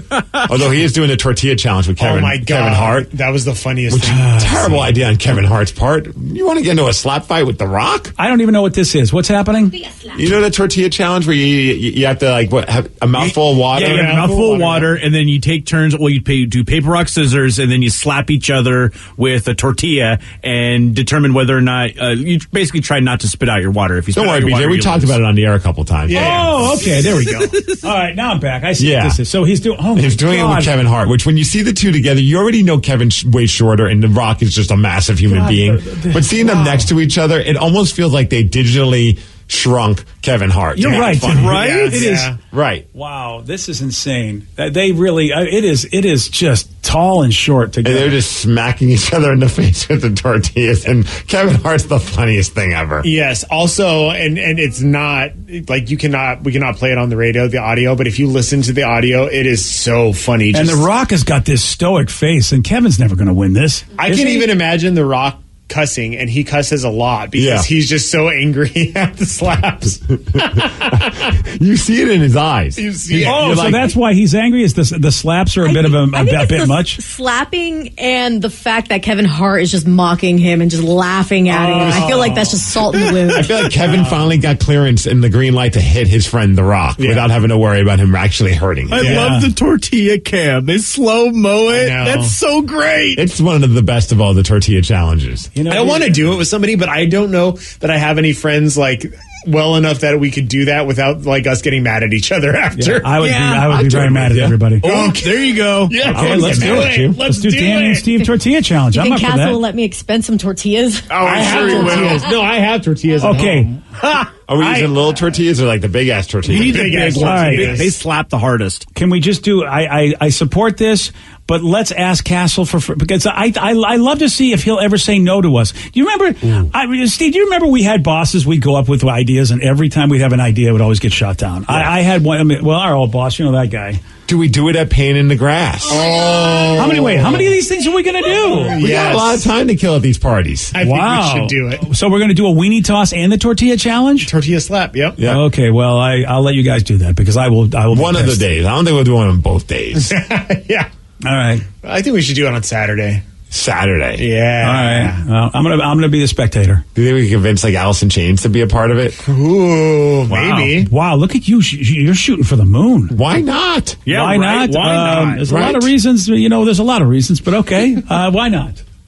Go for it, buddy. Join us at the BJ and Migs party. Okay. Pain in the Grass. We'll definitely be throwing wieners, but we also might be smacking each other in the face with tortillas. That's what we do. Bad. Yeah, that's pretty much what we do, and congratulations. Okay, so now 2 big reasons to be part of the BJ and Migs party. I mean, originally didn't even need extra reasons, and here we've just added 2 to it. Yep. Yeah, which, by the way, to the folks that already got tickets, man, what a bonus for them. They had no idea we were doing it. They knew. Yeah, you're right. They knew we were going to come up with something stupid idea. We got a nurse that just shared a great video about the dumb reasons why dads have missed the birth of their own child. You can hear what they are at 8:17 on The Rock. BJ and Migs, mornings on The Rock, 99.9 KISW. 99.9 KISW, The Rock of Seattle. A labor and delivery nurse named Anna posted a video on TikTok where she shares some of the craziest reasons fathers have missed the births of their own children. Oh, this should be good. And here are the ones that she shared. Hi, I'm a labor and delivery nurse, and I'm going to go over crazy reasons why a father missed the birth of his child.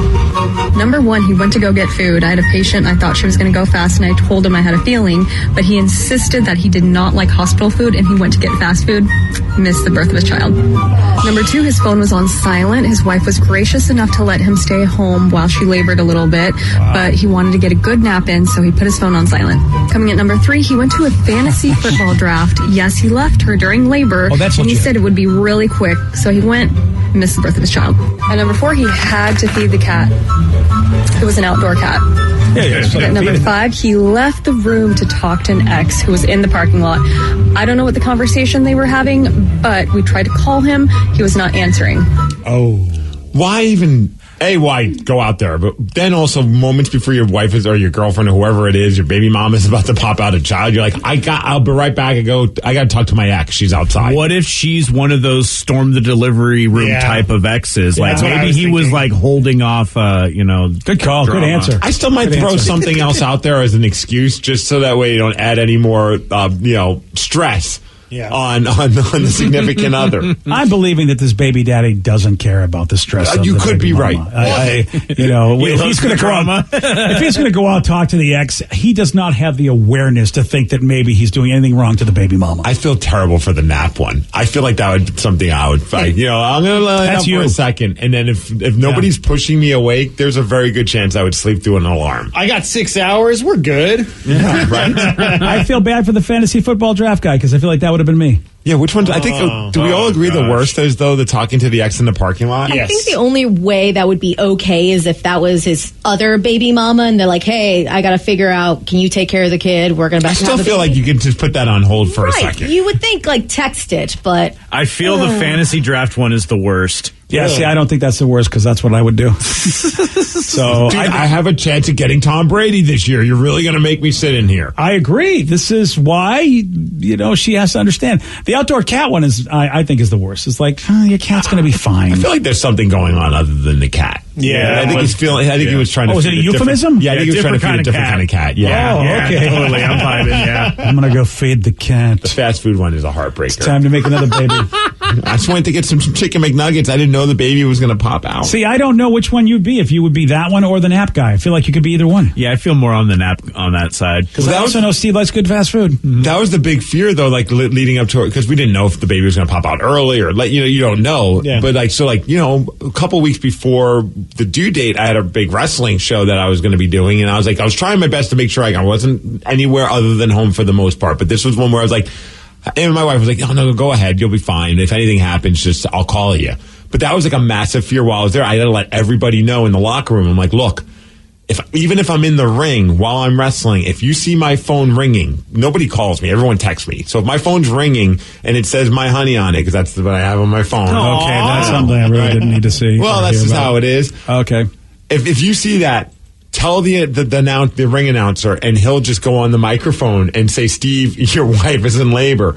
And I even talked to my guys of wrestling. I'm like, if that happens, either kick me in the junk or I'll kick you in the junk and pin us. Let's end the match right there. And I had my bag packed and ready to go. I was like, if worse comes to worse, I'm driving to the hospital in my full wrestling garb. I didn't care. That is, I wish that happened. But and then there was another one I was supposed to do on the Friday that actually turned out. Thankfully, I already turned it down and said, "Hey, I can't make it," because it ended up being that was the day that we gave birth to Tatum on the 13th of December. Look at you, what a guy! I know, I'm a real guy.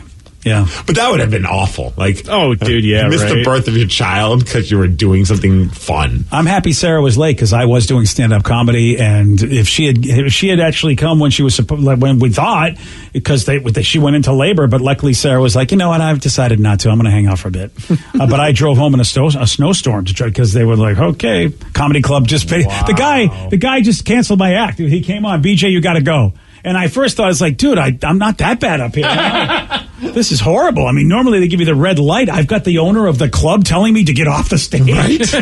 And then he said, no, it's not because you're bad. It's because your wife is in labor. And I'm like, oh, crap. And, we were about 90 minutes away, but in a snowstorm, it was hours. That'd be great if that started a tradition. If from now on, the owner of the club, when he wasn't feeling the comic up there, he goes, your wife's in labor. And the person's like, I don't even have a wife. I don't even know what you're talking about. You know what that means? Get off the stage, loser. It's the new version of the hook from the side of the stage, just yanking. I really did think that. I thought he was like, God, I mean, really? I guess I am sucking. It's hard to tell. So he said, childbirth is disgusting. Why would you want to even be in the room more than the baby comes out? Before having a kid, I would have agreed with that texter and be like, because I remember being like, I don't even want to watch it. But then the nurse, I don't know if they meant to do it or if it was just like part of their Jedi mind tricks, but she got me to look as the baby was popping out, and it was the greatest thing in the world. See, I would ask that texter if in fact they've witnessed childbirth. They might have. That's what I'm saying, because you're right, Steve. Beforehand, I would 100% agree with that texter and go, why would I want to be there for that? But afterwards, it is weird how whatever switch gets flipped, that you're still seeing what you thought you'd see, but it seems wonderful. It didn't matter. Yeah. There's just something amazing because you're seeing like the childbirth right there. It's you haven't texted her, take our word for it, something happens. Danny, did you also see the birth of Lily? She was a C-section baby. Oh, I don't know if I want to see that. It wasn't actually that bad. Really? Because that you watched it? Yeah. You watched them like the whole thing, and here comes a different place. Like horror films, so yeah. Wow. Well, wow. Yeah. No. Well, we had done like I think it was 16 hours of trying to do the regular birth, but then Lily's heart rate started to drop. Then actually, I think it might have been my ex's heart rate started to drop because one of them. Was it your heart rate? It was my heart rate. And they're like, we need to get this baby. Yeah, the Danny's having a hard time. We got to get the kid out. Did you pretend it was like an episode of Saw? I like to play the game, dude. I hid a baby inside this woman's belly. Yes, it was. That's exactly what I did. Yeah, that's exactly what happened, Steve. Yeah. It's Saw. Well, he loves scary movies. No, but they you know what, Texter, you're right. It's very disgusting. Don't ever go in there. Steve has made birth just horrible for everybody. They took us in, and it was just like they told me you can't come past like the curtain or like the. Well, yeah, I would imagine because that's a surgery. But they're like, you can look if you'd like, and so I looked, and I mean, it was. I imagine is the same kind of thing of just like seeing the baby come out and being like, oh my God, that's our child. Like, this is awesome. So you didn't see? Did you see it coming out of like the area? Yeah. See, I think that would scare the heck out of me. I mean, it's supposed to come out of one area, whereas they've got to make a new opening. Yeah, but I feel like it's coming out of somewhere, and there's your child. So you're just like, there's something special about it. Yeah. Doesn't matter where it's coming out. It's too alien for me to see it coming out. I don't think it had its hands on the side. That's what I'm thinking. Daddy. Like the little xenomorph coming out of that dude. Oh my goodness. Yeah, that's why I don't want to see that. Already speaking, apparently. Yeah. It's like, she was very advanced for a newborn. Okay. So the text that said, hey, childbirth is disgusting. Why be in the room? They followed up with the text saying that they're an Army medic helped deliver 2 kids. It's disgusting. But again, it's not yours. It's not yours. Yeah. It's disgusting until it's yours. Yeah. I mean, I think that's the best way to describe it. But then again, at least this Army medic has done it. So who knows? Maybe that's ruined him he'll never like it. I love reading the comments though on this girl's video because this one girl writes, my dad's reason was I'm not a doctor. That was his reasoning for not being in the room. And I feel like that's such an old school dad. Like, yeah, I'm not a doctor. Goofy answer. It's a goofy answer, but there was a time where they didn't want you in there and you weren't supposed to be in there. So we have definitely changed as a society. And I think my generation is the first generation that basically was told you're supposed to be in there. And I was like, why did my dad get the pass? Because I thought I would pass out. I thought I would freak out. And I was like, I don't want to be in here for this. And because my dad's generation didn't have to. You were told to stay the hell out. So, I think it's a little easier now for people, but it wasn't always that way. All that being said, I was there, I did everything, I watched and all that, cut the umbilical cord, but I do get sometimes a joking hard time because as soon as it was over, I looked at my mom like, man, I need a nap after all that. And I took a nap. No, bro. You what? Yeah, that was probably not the thing to say. We were out for 18 hours, man, overnight. And I just finished working the day before that. So, I mean, I was like operating on like maybe 3 hours of sleep over like 3 days. It's just funny to hear from you through all this stuff. She's just like, I delivered the child. I'm like, yeah, but I was up there with you, man. Yeah. It's hard. It's a team sport, There's a lot of stress though for the viewer. It was. I think it wasn't so much that you took the nap; it's the fact that you said it out loud. It's like, really? That's just what I do. I'm sure, yeah, your wife's face must have been priceless. MFW, right? She thought it was funny. Well, congratulations to everybody involved. So I said I was eating a banh mi during the birth of my child. Nurses thought I was weird. Oh. Wait, while the child was being born, the guy was chowing down? Apparently so. That is weird. I mean, I think I would put the food down at this point, right? Well, I mean, if it's a warm sandwich. Yeah, it's a good point. No guarantee when that child's going to fully get out. Look, I can watch horror movies and eat and not be upset if somebody's getting dismembered or whatever, but I feel like I couldn't eat while the child was being born. One texter said I almost missed the birth of my second child. I was just about to step out the door to go to work when my wife's water broke. We flew to the hospital 10 minutes away. They brought her right in, and shortly after, my daughter was born. Had it happened when I was at work, I would have never made it to the hospital in time. Yeah. I mean, I think that's a good excuse. I hear that. When my wife's water broke, we were eating Thai food, and I was glad I finished what I was eating. Yeah. Ooh, the spice to help it out or something? We wondered about that, Rav. Like, to be honest, like it was a little, she remembered she said it like, oh, this is a little extra spicy. And then all of a sudden, whoosh. Yeah. Honestly, we were watching that Jennifer Lopez movie, The Hustler. Oh, yeah, Hustle. The Hustle. Oh, yeah. The Hustler or the Hustle one. I don't remember. Hustlers. Whichever one. Yeah, Hustlers. Hustlers. Strippers. Yeah. Yeah. I don't know if I was ever present either time that my wife's water broke because I have no memory of that. See, Yeah, I don't know if I know I wasn't. I mean, I wasn't present obviously for Sarah because I was doing comedy, but I don't know for Joey if I was around when her water broke. No, hers broke, and I told her to get an Uber to the hospital. I didn't want my seat in my car getting wet. That's so fair. I said, I'll meet you there. No. You know what? This is why he's husband of the year. Yeah. I didn't do that. Ours was, well, and it's kind of the same thing with this, and with the spice thing too. So she was kind of like feeling it, and like she wasn't sure if she was in labor yet, but she was like, "We're going to eat before we go to the hospital." So we went to Wingstop and we got wings, and she's like powering through the boneless wings, and sure enough, we went home, grabbed our bag, went to the hospital, and then the next day Lily was born. Wow. So the funny part was, like, again, it was a long labor. It was like 18 hours, but when it happened, the water broke, I was like straight up like, all right, let's get the bags. They're already packed. Okay, I'll go to the car. Let's go. My wife's like, take your time. We're not...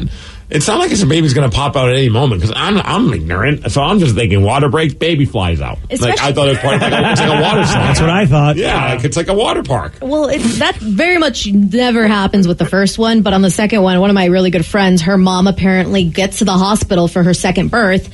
They don't have time to find her a room. They put her in a closet, and she gives birth in the closet in the hospital.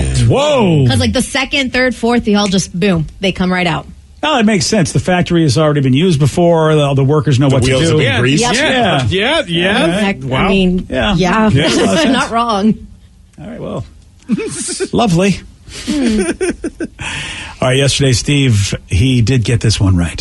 Which guitarist is known for his songs Maria, Maria, and Black Magic Woman? Oh, it's his birthday today, isn't it? Carlos Santana. Yes, and yes, it is. Great player for the Mariners as well. Yes. Yeah, how about that? I mean, doing double duty. Yeah. Making plays on the field and on the stage. That's right. You want a shot at beating Steve? You got it. 206-421-ROCK. We're playing Beat Migs at 847 on The Rock. Today's podcast was brought to you by Travis Gagne, bankruptcy attorney. He's here right now and has agreed to answer more of your questions about bankruptcy. If I call Travis, will I actually see him or someone who works for him? Absolutely. When you come in to see my office, when you first call in, my staff will try to help you with any basic questions that you have.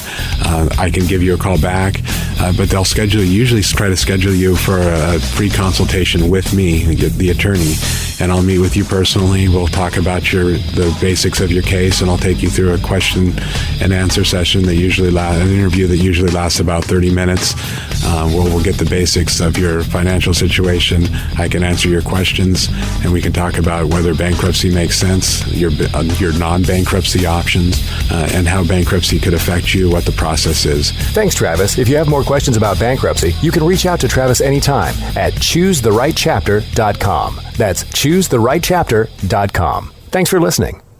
Hey, this is BJ. Thanks for listening to our show's podcast. If you're a fan of all things geeky, you should check out my other podcast, BJ Shea's Geek Nation. We have new episodes every day, and you can check it out at bjgeeknation.com. Your home is going into foreclosure and you feel like a financial wreck.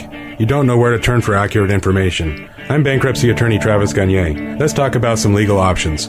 If we work quickly, we can propose a plan to save your home, modify the loan, or in many cases even eliminate your second mortgage.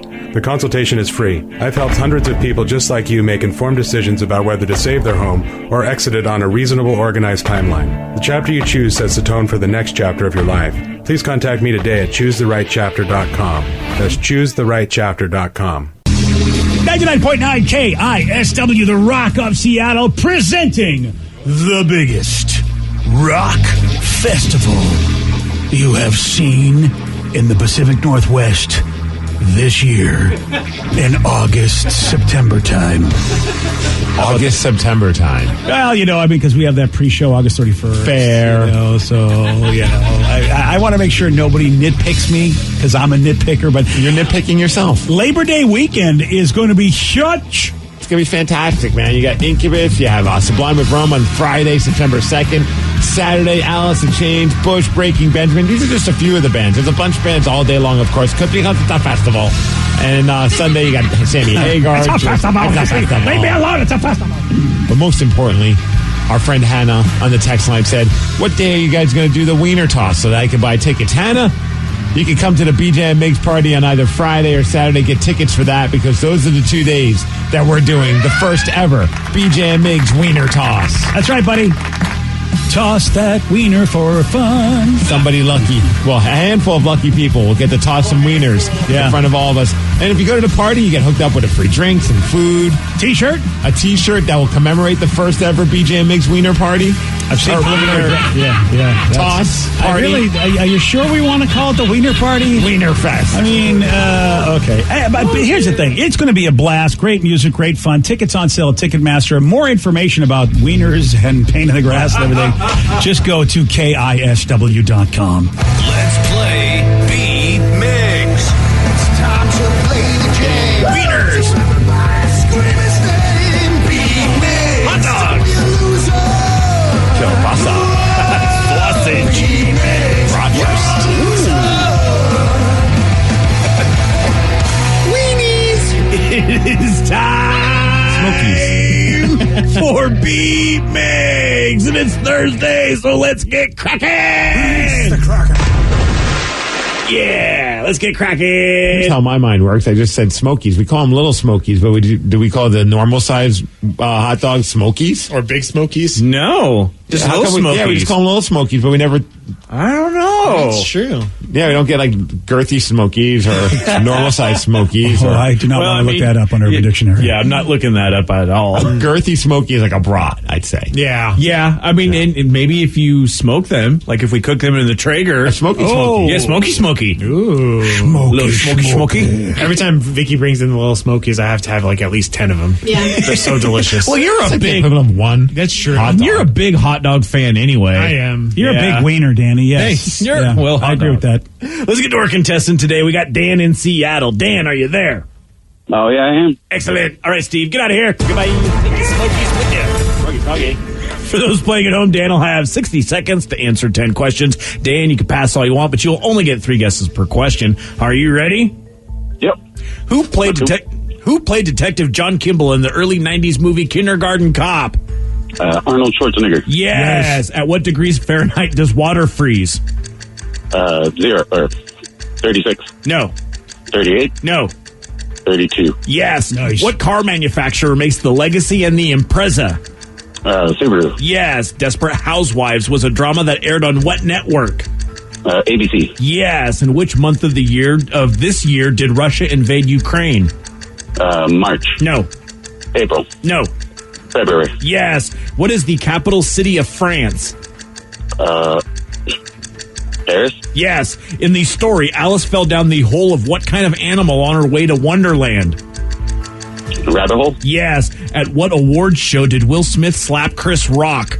The Oscars. Yes. In what decade was Steven Spielberg born? 50s, 40s, 30s. 40s, yes. What is the state capital of New York? New York. No.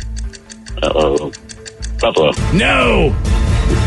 I forget. No.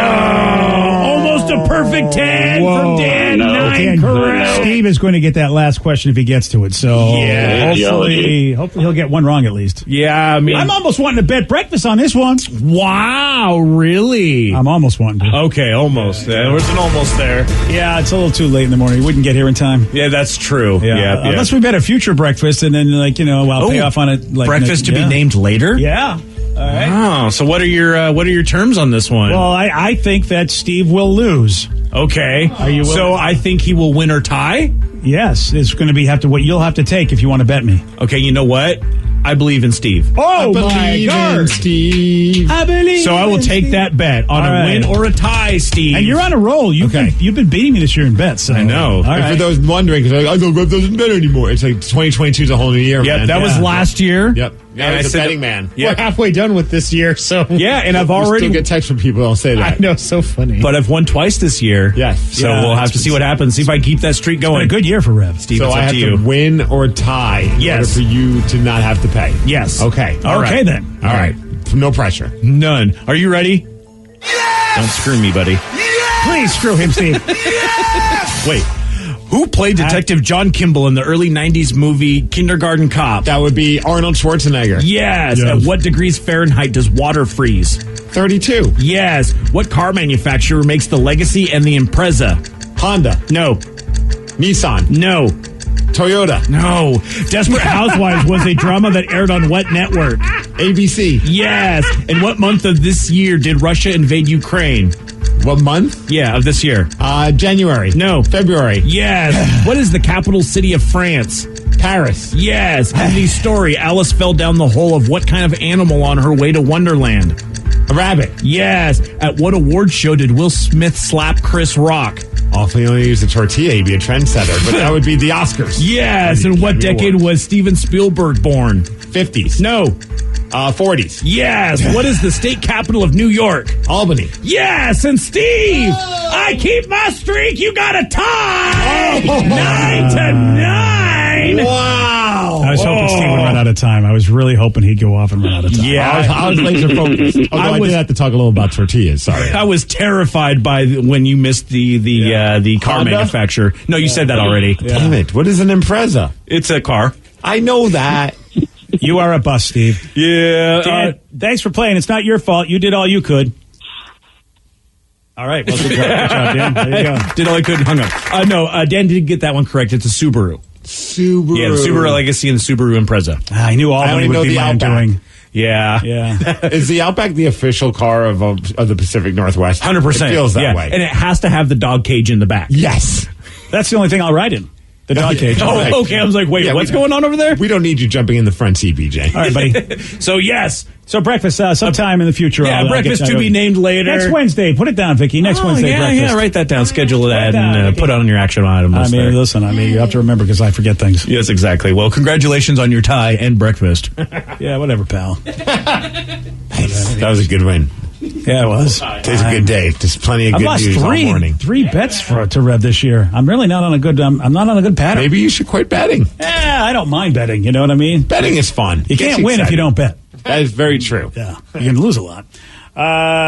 Plus, I'm softening him up for the big bet. What's the big bet? Well, I don't know what it is yet, but he's going to feel confident. Because now I've got three. It's just he's going going to to feel confident, big. and then he's going to make the move, and that's where I'm going to get the big bet. That's some long-term storytelling there, BJ. That's what you got to do, buddy. You play the long game. The big bet. There's a new survey going out, and boy, this is a shocker, but it turns out pretty much everybody loves eating ice cream all year round. Yeah, right. That's me. Yeah. Every day almost. I would have it every day. Sometimes we have like a little spoon just to remind ourselves of how much we love ice cream. Pretty much 3 out of 4 people. I guess surveys are nice, but it's like, why did you think you needed to do this survey? I could have probably told you that 3 out of 4 people like ice cream all the time. Oh, yeah. Well, why did I do any of these surveys? Why do we do anything? Yeah, well, it's true. I just hope that nobody was paid to do this. Like, if this is somebody's job, I really go, I need to get into different business. Who's doing it for free? That's what I mean. That's what I'm saying. Why then are we paying someone to ask folks? Who's we? I'm not paying anybody anything. You don't know. What if your taxpayer money is going towards this and you have no idea? I'll take it. You'll take it. These are the things I'm interested in. Okay, about. this is Ice why cream. you know what? You should not be allowed to be a taxpayer. I don't know what you should be, but you know. Oh, okay, I'll stop paying my taxes then, because BJ said. You know what? I support this as they put you on a whole island to live. Wow. I have no problem with that. Yeah, 74% of the people. Yeah. How about 60? But I love this. Again, if you do the math, it's 16% say they only eat ice cream when the weather is warm. And you go, okay, so let's do the math here. 74 and 16, what is that? That's 90. 2% said they only eat ice cream when the weather is cold. So that gives us 92%. So 8% of the people just go, I don't know. Always. There's always people who aren't decided. Yeah. Okay. Maybe you caught them by surprise. They hadn't really had their first cup of coffee, and they're like, I'm not ready to make these kind of decisions. Or they don't eat ice cream ever at all. What? I don't know. I didn't even entertain that idea, but those terrorists should be escorted to the border. Danny, you don't even care about ice cream, do you? Not really. Yeah, that's What? weird. I mean, it's not. I don't hate ice cream. It's just one of those things of I can't remember the last time I actually bought an ice cream. Huh. Wow. Lily, on the other hand, you would get along with her grandly. She eats ice cream at least 2 times a day. Next time I'm taking Lily to get some ice cream. So you don't do the ice cream stand thing where there's Lily, she wants an ice cream cone like it's an Americana thing in the summer. Yeah, I'll buy her one. And you don't get one? No. Wow. Actually, I took her and Joe, and I bought her and Joe ice cream, and I just sat there and watched them eat. How many scoops does Lily rock? She usually just says a kid scoop. Yeah, I'm just wondering if she got to the point you had to go for two scoops. Not yet. Not yet. Why is that? Is that where Tatum's at? No. Tatum's like mainly just a bowl. We get her because we tried the ice cream cone. Oh yeah, that's a mess. That ends up on the floor, and then Dad's got to buy a whole other one again because That's another thing too. Is Lily doesn't like cones. She only does it in the cups. What? Yeah, she's like. Oh my goodness. I lean more towards cups as well, to be honest with you. She's to the point of where she almost, if she knew the word, she would say it. Hold on, we just had a big revelation. Yeah. Steve just wanted to let everybody know. I have to confess something. To be honest with you. Yeah. Oh, we thought you were lying about your ice cream consumption. It's a good thing you came through. I don't want to Your Honor, perjury. I don't want to come off as a poser. Yeah, I just want that judge that we had on yesterday talking about what perjury means. I don't want to commit perjury here, but I don't like cones either. Sometimes I feel like the cone gets in the way of the flavor of the ice cream. I think that's what her thing is. If she knew the word trash, Lily would be on the team of ice cream cones are trash. Hold on. Wow, I wouldn't go that far. She does not like them. Like if I'm walking around, I don't mind a cone because I don't have to worry about a spoon. And Can I ask you something? If I'm sitting, it's spoon and bowl every time, baby. Okay. How does the cone get in the way of the flavor of the ice cream when pretty much you don't get to the cone till almost the end anyway? Right? What are you talking about? Cone's right there about like 70% into that eating endeavor. Yeah. What? Oh, are you an animal? I mean, yes. If you're getting a 2-scoop ice cream on a cone, how big ass waffle cone? There's a ton of ice cream still in there. Oh, you're doing the waffle cone. Okay, yeah, I can understand. 12, you getting a sugar cone? Well, yeah. I mean, sugar cones are fantastic. That's right. Yeah, and then it doesn't ruin the flavor of the ice cream. The waffle cone has ruined everything. I'm kidding. To be honest, though, I don't do waffle cones. No. What? You people are doing ice cream all wrong. Sorry, no, we're doing it all right. Ugh, the worst. What are we doing? Look at Danny fighting for something he doesn't even eat. Yeah, exactly, because we don't do it. I'm doing it wrong, so. Okay. Yeah, and also, I mean, if I'm getting a cone, I'm definitely getting at least 2 scoops. 2 scoops is what pretty much half the people do. Because I want a lot of ice cream that's not even touched by the cone yet. 22% of the people are lying because they say they only do 1. They're lying. I'm sorry. 1 scoop. And then 3 scoops. My wife's a 1 scooper.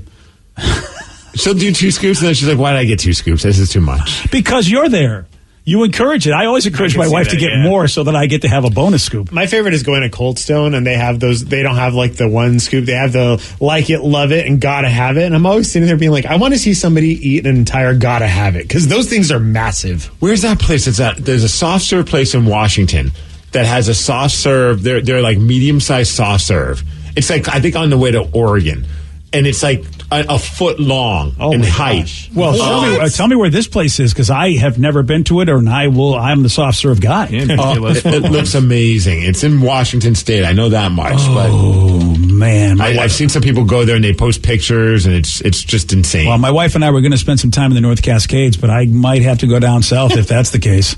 Well, Googling foot-long medium frozen yogurt doesn't get me anywhere. There it is. Yep, found it. It's the East Wind Drive-In, and it's in Oregon. It is in Oregon. My bad. Sorry. Oh, where in Oregon?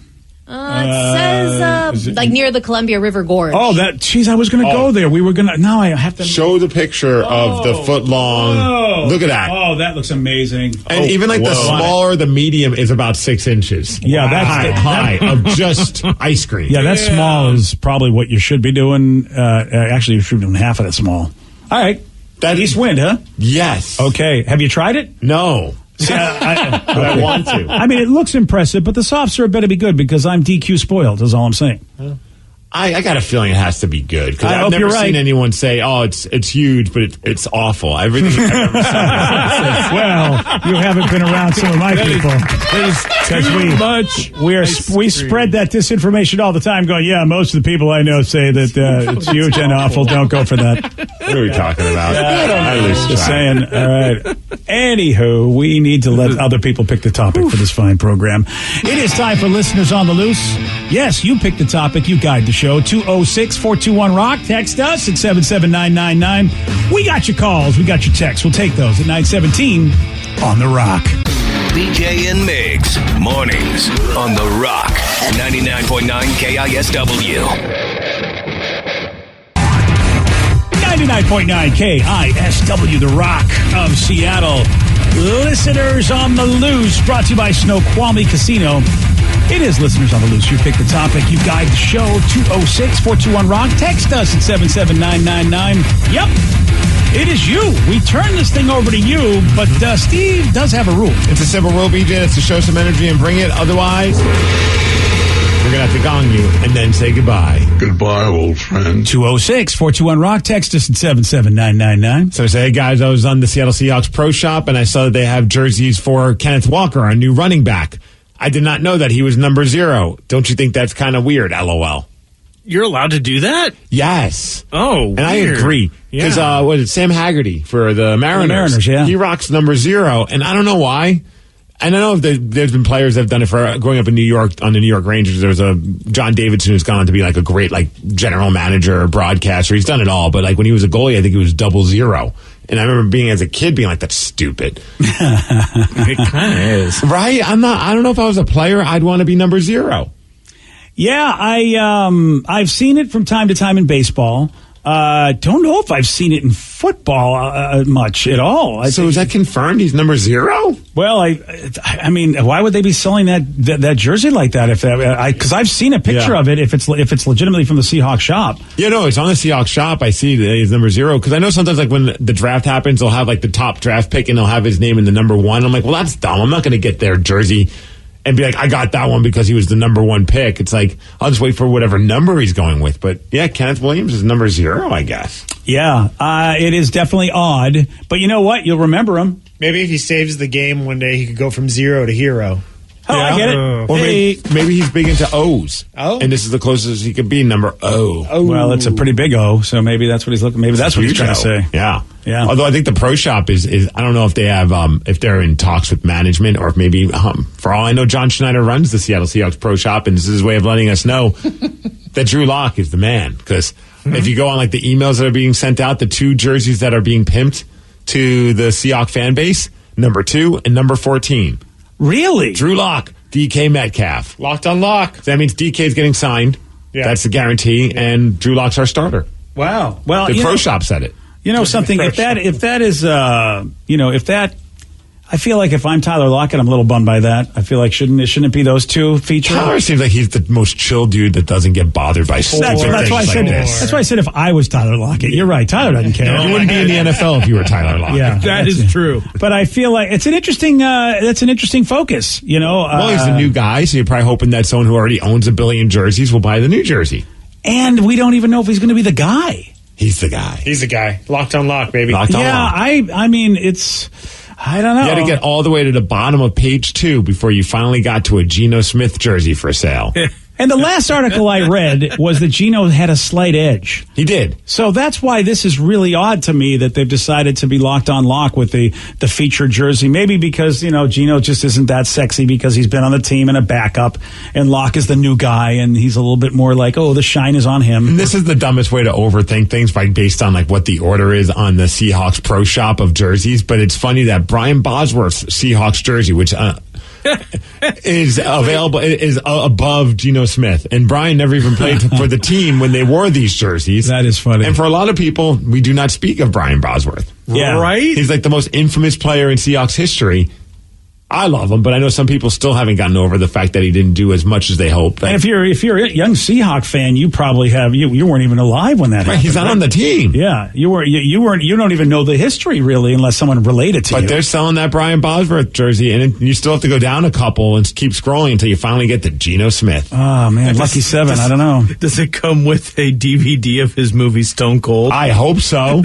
How much are the Levi jerseys going for? Because I'm high on Levi. 0. You have a better chance of just getting Levi jeans. Okay, yeah, you might as well just get a spray paint and do it yourself. I swear, if that Levi kid goes on and stars for another team, he's not even in the NFL anymore. He's not even going to be a star player for the XFL. He's probably going to move to Australia and play like some Australian rules football. Yeah, he's probably doing stuff with Tyler in real estate or something. He's got to be on somebody's practice squad. I think he'll be able to make maybe. that. I mean, he can run around and do stuff. So if you're trying to defend against a quarterback like that, you surely want him on your practice squad. How many games did you watch of Levi's? I didn't watch any. Yeah, okay. Just check it. Yeah. Well, I mean, I can still be high on Levi. Yeah. Can you? Yeah, I mean, did he play any games? I don't even know. Outside of college. Yeah, sure. Well, I mean, I only heard about him. I heard about him when we picked him up. I didn't know who he was after. Yeah, I didn't know who he was before then. Oh, he wasn't even drafted? No, he was an undrafted player. Oh, okay. Well, that's great. That's why you knew he was. It just adds to the lore of BJ loving Levi Lewis. Yeah. All right, Levi Lewis, man. He's got to be a guy. Name. Yeah. Yeah. Thanks, buddy. I think I called him Levi Ford, so you're showing I'm really high on Levi. I do like that his college team, Louisiana Raging Cajuns. Who Levi's? Yeah. There you go. Somebody said that the NFL doesn't allow 0 or 00 anymore. Well, then how is it that he's got that jersey that they're selling? I don't know. Maybe they just don't have. There's another text. One text says, "I think he's number 9." Oh. Well, then the Seahawks website's a little messed up. So what do they do? Do they just print and say that's what you wanted, or do they eventually, when the number actually comes through, that's when they send you the right number? Oh, well, that's not cool, because I would get that jersey. Maybe if I'm a fan that loves 0 like that, I would get that jersey. Because on all the ones where if you do a customization, the one they give you, it says any name on the back, and then 00 is the number, which is different than just 10. This whole site's confusing me now. Yeah, you and me both. Yeah. So, all right. Well, then don't take our word for it. He might not be number 0. Well, the texter's the one who started this. Yeah. Well, it is on their site. Yes. So, I mean, you can't really blame the texter. Yeah. I mean, it's on the Seahawks site, the dude rocking a 0 jersey. So what happened to where you had to stay in your lane of numbers for depending on your position? They've expanded that. Yeah, they relaxed those rules. And just looking at an article from 2021, they say that 0 and 00 is still not allowed, but they relaxed it and all that. So, well, that's 2021. There are different numbers that weren't like your stereotypical number for a running back or this or that. They've loosened that up. I don't think you could just get any number willy-nilly, but I think they've changed things up a little bit. All right. Well, maybe you can get anything within the offensive number, category, and you probably can't take a defensive number. I say that, but then again, I mean, 33, right? Isn't that our... That's Adams. Yeah, and that's usually a running back. 30s are usually running backs, right? 20s and 30s, I thought. So maybe they just are all over the road, like they said, and don't care. Yeah. Yeah, because I always thought, people on defense were somewhere in the 50s. I mean, I have no clue. That's what I used to think. So, times have changed, BJ. Get with it. Well, all right, buddy. I'm wondering if it's just a preseason thing, because they switched everything over in 1973, but most recently, somebody back in 2001.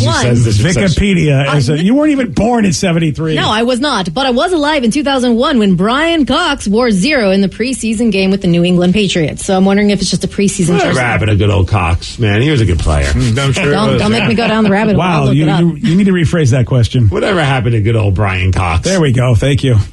It is Listeners on the Loose. You pick the topic. You guide the show. 206-421-ROCK. Text us at 77999. I got a text message from somebody that says, hey, where is it? Things that I skipped. I once skipped going to work so that I could see Green Day perform at the drive-in. Nice. Oh, hey, Danny. Didn't know you texted in. At the drive-in? Yeah, we talked about that recently where I remember that show when I worked at the end. We put that on, although MTV took credit for it, which was kind of funny. Rude. But they came on when they found out we were doing this, and they filmed it and put it up on MTV, and it was a performance of Green Day at the Auburn Drive-In. That's something like I would do.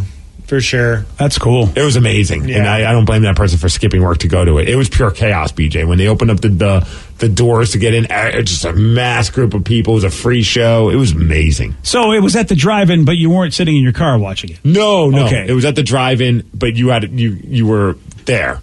Because that would be an interesting show. Okay, we're going to all sit in our cars and listen on those little speakers. Okay, that would have been really weird. That would have been. Some bands did that during the pandemic, though, where even wrestlers, they had like wrestling shows where you surrounded them with your cars and the headlights were the lights and you watched from your car. Oh, cool. Yeah.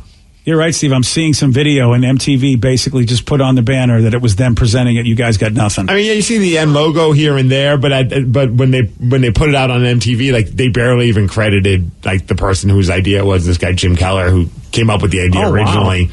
And it was kind of funny, like where it's like, oh, this was an MTV production. No, it wasn't. You sons of bitches, you stole it.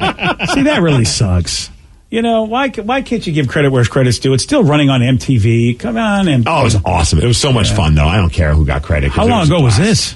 2000. Oh, wow. That's a while ago. Only 22 years ago. What the F, Rev? Yeah. That was math. That was before American Idiot came out. Wow. Yeah. So there's the Warning record. Yeah. I want to be in minority. Yeah, one of my favorite albums of all. That's what I discovered Green Day on, actually. Which is funny because a lot of Green Day fans hated that record because they introduced acoustic guitars into the mix. Yep, but that was like the one that I first got into, and it was like, then I went back and listened to, Dookie. It was a great record. Oh, it was great. That's funny. There was a party that day. Oh, well, you know what? There we go. There we see the Ends Big banner. The logos were there. We weren't going to let go of that. This was still our show at the time, and MTV was there just to put it out there. It was awesome. Like I'm goofing on MTV. At the end of the day, it was still cool that this local show got turned into a massive television production. That's because it was a great idea. It was. Yeah. I wish I could have taken credit for it. But I was there for the ride. Yeah, Jim Keller was the guy that he was. He was the man. He was full of a lot of. Well, there you go. Jim Keller comes up with ideas like this, and then you come up with a ride. We got Ride the Turtles. We got Weenie Toss. Now, your son came up with Ride the Turtles. I know, but you agreed. You agreed it was a good idea, and I don't want to take credit for greatness. Like that was a great idea, and it was an amazing idea. I guess that's what it is. No matter if it's a good idea or a bad idea, you're around it. I'm all for it. Yeah, and all for it. You pick the topic. You guide the show. It is Listeners on the Loose. 206-421-ROCK. Text us at 77999. What do you want to talk about? We got your calls. We got your texts at 9:33 on the Rock. BJ and Migs, mornings on the Rock. 99.9 KISW.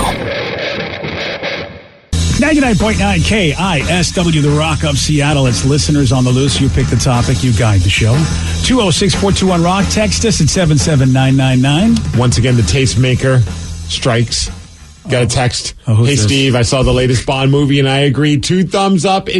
I've seen all the Bond movies and I'd say this is a top 5 of Bond films. Wow.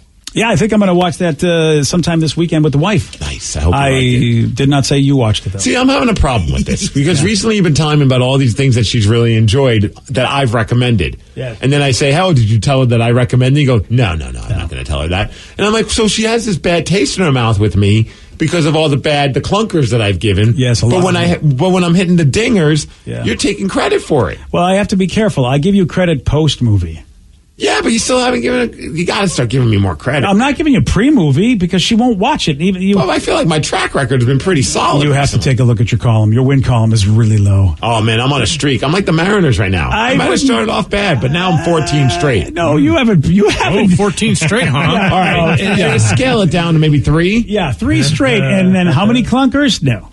Streaks got to start somewhere. Yeah, can't just pop, boom, 14. Yeah, well, maybe you're right, but you at least get post credit. I give you post credit, but I don't give you. And then what does she say? Oh, then she goes, "Oh, that's a surprise." Oh, but I know her. I know that if I go, but what about Steve's wins? She's going to go, no, he's got a lot of losses, and I'm not going to do it. And I have to. That's why it's got to be post. I didn't start off being a tastemaker. I had to earn my stripes, and I feel like I'm there now. I feel like tastemaker is a word you don't understand, so we'll just keep moving on. I think he's. No. Well, the texters call me the tastemaker, therefore I'm the tastemaker. The texters are also trolls, so think about that for a second. No, everyone is pure. Everyone is pure. Yeah, good, okay, good, there you go. Sweet people on the text lines. You know what? You put that on a bumper sticker or something. We got a text. Someone said, guys, I'm in Oregon for work. I'm listening on the Odyssey app. Yes. I went to the Portland Pickles game last night. Oh, nice. Yeah. This is the greatest entertainment ever. First off, it's Wolf Wednesday, so there's dogs everywhere. And then it's also Exploding Whale Night at the Pickles game. Huh? Who in their marketing department is doing mushrooms, LOL? Plus, they won 32-3. Best night ever. 32-3. Someone's like, no mercy rule, and they posted a gif of from the Karate Kid that said, no mercy. Nice. Yeah, it's Wolf Wednesday, so you're allowed to bring your dogs. But also, they reenacted the exploding whale thing that happened back in the 70s. Yeah. The whale exploded down in Oregon. Oh, there was a dead whale, and some call it like one of the first like viral things because it was like a big story because they had this dead whale and it was stinking up the beach. Yeah. So what did they do? They filled it up with like explosives and exploded the whale. Yeah, that's, I remember that. That is disturbing. And the video footage was from KATU, which is the news station, ABC affiliate in Oregon that originally did it. And they were there at the Pickles game to cover this version of the exploding whale that the Pickles did. Dude, I swear John Ryan's in charge of all this. All the ridiculousness that's going on with their mascot. And now with this idea, they had like a... Oh my gosh, they really did like a paper mache whale. Wow. And then it was just squirting like... Okay. Gunk? Yeah, it kind of looks like when you do those paper mache volcanoes in elementary Yes. school. It's probably baking soda and vinegar with some red food dye. And then red smoke. That is just insane. It's ridiculous. Brilliant. And they had a giant tarp down so that way they didn't ruin the field. There's Dill and the pickle. Okay. Yeah, and they exploded the whale at the Pickles game. Nice. So awesome. Yeah, that... And it's so low budget looking. It's not like they got do you see this, Rev? Yes. Yeah, I give them credit for being able to make a structure like that, though. It's you know what? It's better than what happened in the aftermath of them actually exploding the whale. All the carcass, whale carcass blew everywhere on people. Windows broke. An entire top of a car got caved in. Yeah, they did not think this all the way through. World's dumbest idea. Maybe one of world's the first. whale. Yeah, that's what you have to do. We've learned about that with buildings. They should have imploded it. Imploded the whale. Yeah. Well, that's clever idea for the Pickles. I mean, they just keep coming up with the most ridiculous ideas. Yeah, they do. They're doing a wrestling night too. I don't know what's. Oh well, you need to get it. Yeah, you got to be a part of that. It's a weeknight. Otherwise, I would totally go. I would totally love to go to it because Portland and Oregon's rich in wrestling history from back in the 70s and all that. So I think that's really cool that they're acknowledging that. That's cool. Yeah. All right. Speaking of baseball, though, someone said, Migs, are you going to go to Pearl Jam Day at the Mariners game? When is that happening? It's on a Wednesday against the Yankees. And what are they giving away? They got to be giving away something. A Pearl Jam shirt that has the Mariners, it's done in the Mariners font. Well, you can just cut in line for it. Yep. That would be in true spirit. I don't think I'm not going to be able to make it. It's like a Wednesday afternoon, the game. Oh, and it's against the Yankees, another big series. I know. What day is it on? Whatever. It's a Wednesday. Okay. Pearl Jam Club Day. Yeah. I'll find it. Yeah, August 10. All right. Okay. That's coming up. Yeah. That's coming up, man. If you go and you could steal me a large, I'll be forever indebted. Well, I was thinking, because I want to go to an afternoon game. This might be the one, but do you have to be a member of the 10 Club to go? I don't know. I think it's just they call it Pearl Jam Club Day, but I think it's just for anyone who purchases a ticket in the special price of $40 in the main level and $23 in the upper level, and you get a limited edition Pearl Jam Mariners themed Pearl Jam 10 Club shirt. I mean, when you think about what you pay for a T-shirt for a band, and plus you're getting to go to a game as well. No, I probably dropped $30 on that shirt. Yeah, that's powder blue though. I don't see you in that color, so Danny, just get that for me. How? No, you can't get a Pearl Jam shirt until you listen to their first record. You don't listen to 10 yet. I'm going to tell you this right now. It's the 10 Club. I would go on record that I think that the boys are probably going to be happy that I am just a fan because of their new stuff. I'm not speaking on behalf of Pearl Jam. Yeah, so I don't have to be gatekept. I'm not gatekeeping. I'm just putting down the rules. That feels like what a gatekeeper does. It's right there. Redeem your limited edition Mariners themed Pearl Jam 10 Club shirt while supplies last. Also, you need to listen to Pearl Jam's 10 before arriving to the game. Yeah, there'll be quizzes. Yeah. Is it actually it's a Pearl Jam 10 Club just because obviously the club is named after their most popular album. I get it. The record you've never listened to. I agree. I have not listened to it, but again, I am a new fan, and I think they would love the fact that the reason I'm such a fan is because of their new stuff. And they would let me have that shirt. And you know what? Next time we talk to Mike McCready, I'm putting it out to him. I'm going to say you're gatekeeping and see what he thinks. Fine. I'll stand by it. I think Mike is going to be happy. I like this the new man is a stuff. poser. I love the new stuff. I'm not clowning on the new stuff. How am I a poser that I came to a band and said, "Wow, this is you want I this like Pearl this Jam stuff." shirt? Yeah, because I like their music. Yeah, you How is that posing? I became a fan of a band. I want to hear their original stuff too, their earlier stuff. That's fine. At least once. You know, here's what you guys tell me. Let somebody like things the way they like them. Except for this. Well, it's so good you're not a gatekeeper. Otherwise, you'd really be in big trouble here. Although, what we could do, Danny, we could get 20 of us to go, because when you buy 20 tickets, it comes with benefits such as a scoreboard message.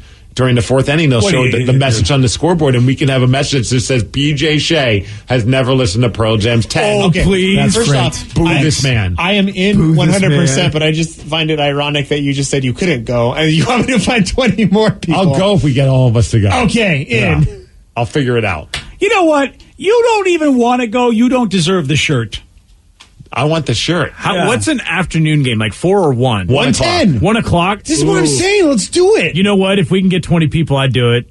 He's never wearing the shirt, Danny. You know he doesn't wear anything but black shirts. He won't ever wear a powder blue. In the neighborhood when I go on walks. Why can't you? No, I don't believe it. I've never seen it. Well, because you're not at my house in the neighborhood going on walks. That's true. Yeah, you know what? We'll see. All I know is that I'll wear powder blue. I have powder blue stuff. I actually have a powder blue shirt that I know of right now. You already have a powder blue shirt. You don't need this one. He already has black T-shirts. Doesn't stop him. This might go down as one of the dumbest arguments we've had, which because I'm all for. wanted. I'm all for. We'll go to the game. You could be one of our. We need 20 of us. We need 20 of us. Yeah, well, Danny. Hi. I'm just asking you, since you were already requested to get the shirt for the person who'll wear it. You can't jump on my request. Because you're not going to wear it. It's not black. I mean, you sound like another radio host asking us to give him a guest that we're about to have on. Like, no, we're having the guest on. Wow. You don't need to hit us up to have the guest. Did that just happen? Really? In the middle of this? All right. Well, you know what? I think I've trained you wrong. You've become a bad person. You shouldn't be around me anymore. Because you can't be that guy. That's my act. I'm that guy. I'm that guy. Let's just say this. Danny, it's a hypothetical. You've known me. Who out of the two of us does that kind of stuff? That's me. And Steve, unfortunately, through osmosis, has become that guy. Everything is weird now. We're talking in hypotheticals. So you guys are turning into something I don't even know what you guys are trying to say. I brought up a hypothetical situation. Oh, did you? Where it'd be you jumping in and being like, no, I know you're getting that person, but I want that person. I'm just all I know is that I love all of God's creatures. That's all I know. Well, sure. Let me have my shirt. Okay. As listeners on the loose, you pick the topic, you guide the show. 206-421-ROCK. Text us at 77999. Someone said, okay, here's the deal. Danny gets the shirt for BJ, but only if you post a pic of you in the shirt, Winnie the Pooh style. What does that mean? No pants. No pants. Who wants to see me in no pants? Why would you want that? Somebody in the 360 area code. Yeah. Maybe you have some female fans out there. I don't think that's a female fan. I think that's somebody that wants to hurt people's eyes. That's what I think. According to one texter, Kyler Murray of the Cardinals, the quarterback for the Arizona Cardinals, just signed a $230 million deal, 5-year contract. Wow. Holy smokes, that dude is loaded. $160 million guaranteed. Congratulations, Denver.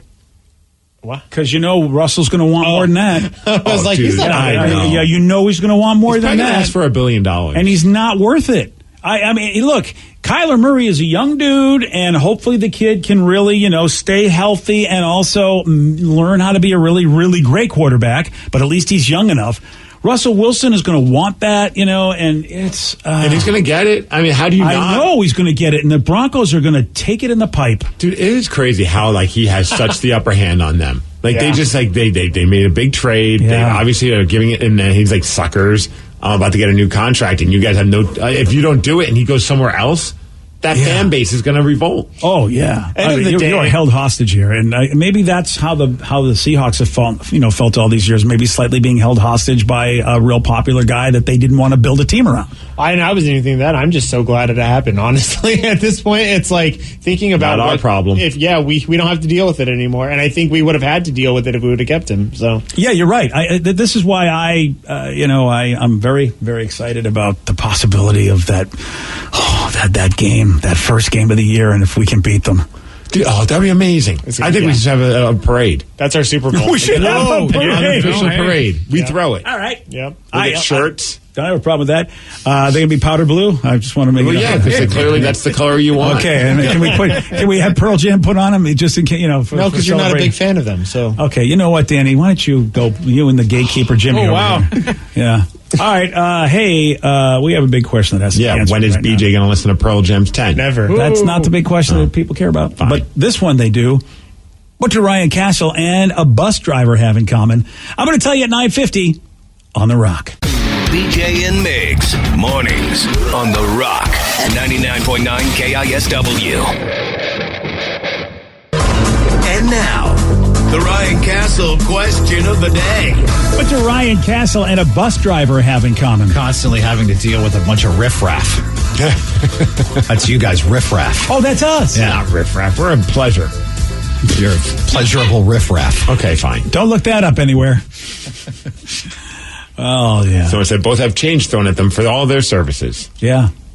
Ryan Castle takes a lot of change to the face. Both tell kids to sit down and shut the hell up. Yeah. Yes, he does. Yeah. I think that's the riffraff he's talking about. Hey, there's a man who got arrested. Why? Because he was threatening a bus driver because they were driving too slowly. Oh, hey, it happened in my great state of Massachusetts. 22-year-old boarded the bus. Shocking. And he became very frustrated with the speed they were going. He pulled the stop signal and demanded his money back. He did not get the response he wanted because he's going to get there faster walking? That's what he said. Okay. He also grabbed a piece of wood meant to secure the tire of the bus and took an aggressive stance toward the driver. Wanted his money and said, look, I'm going to walk. I can get there faster. Yeah, driver wasn't harmed. Don't know if the guy got his money. Don't know if the cops were involved, but just another delightful day of human interaction in Massachusetts. Chalk that up as a loss. That's the piece of wood. It's called a chalk. Oh, I see what you did there. That's the joke. Ah, hey. Cool. That kind of world-class humor for the next 4 hours. Oh, we're so lucky. Some say blessed. Yeah. Some say cursed. Others say Ryan Castle. BJ and Migs play of the day. HR came in, no weenie toss. At his company barbecue. For Ken's company barbecue. I don't know. How is that a bad thing if you're doing something? All you do, I mean, you have relay races, sack races, you do the egg thing that people do. Why is that a bad thing? I really would like to have a conversation with her and to find out why.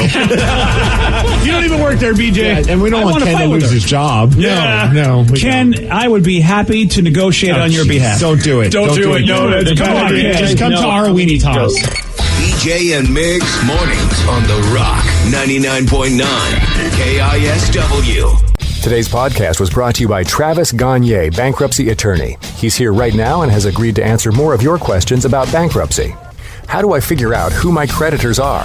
People a lot of times have had a long time of not having good credit and having collections, and so they're concerned that you may be concerned that you won't be able to find all your creditors if you file bankruptcy. How will I know which collection agency has my credit card bill from 10 years ago now? And that's something that's hard to keep track of because credit collection agencies transfer your debts all over the place. But we will pull all your credit bureaus, and by getting all three of your credit bureaus, we'll be able to tell who has your credit and debt now, which collection agencies have had it in the past, and we'll make sure that we file all your creditors when we file your bankruptcy so that nothing slips through the cracks. Thanks, Travis. If you have more questions about bankruptcy, you can reach out to Travis anytime at choosetherightchapter.com. That's choosetherightchapter.com. Thanks for listening.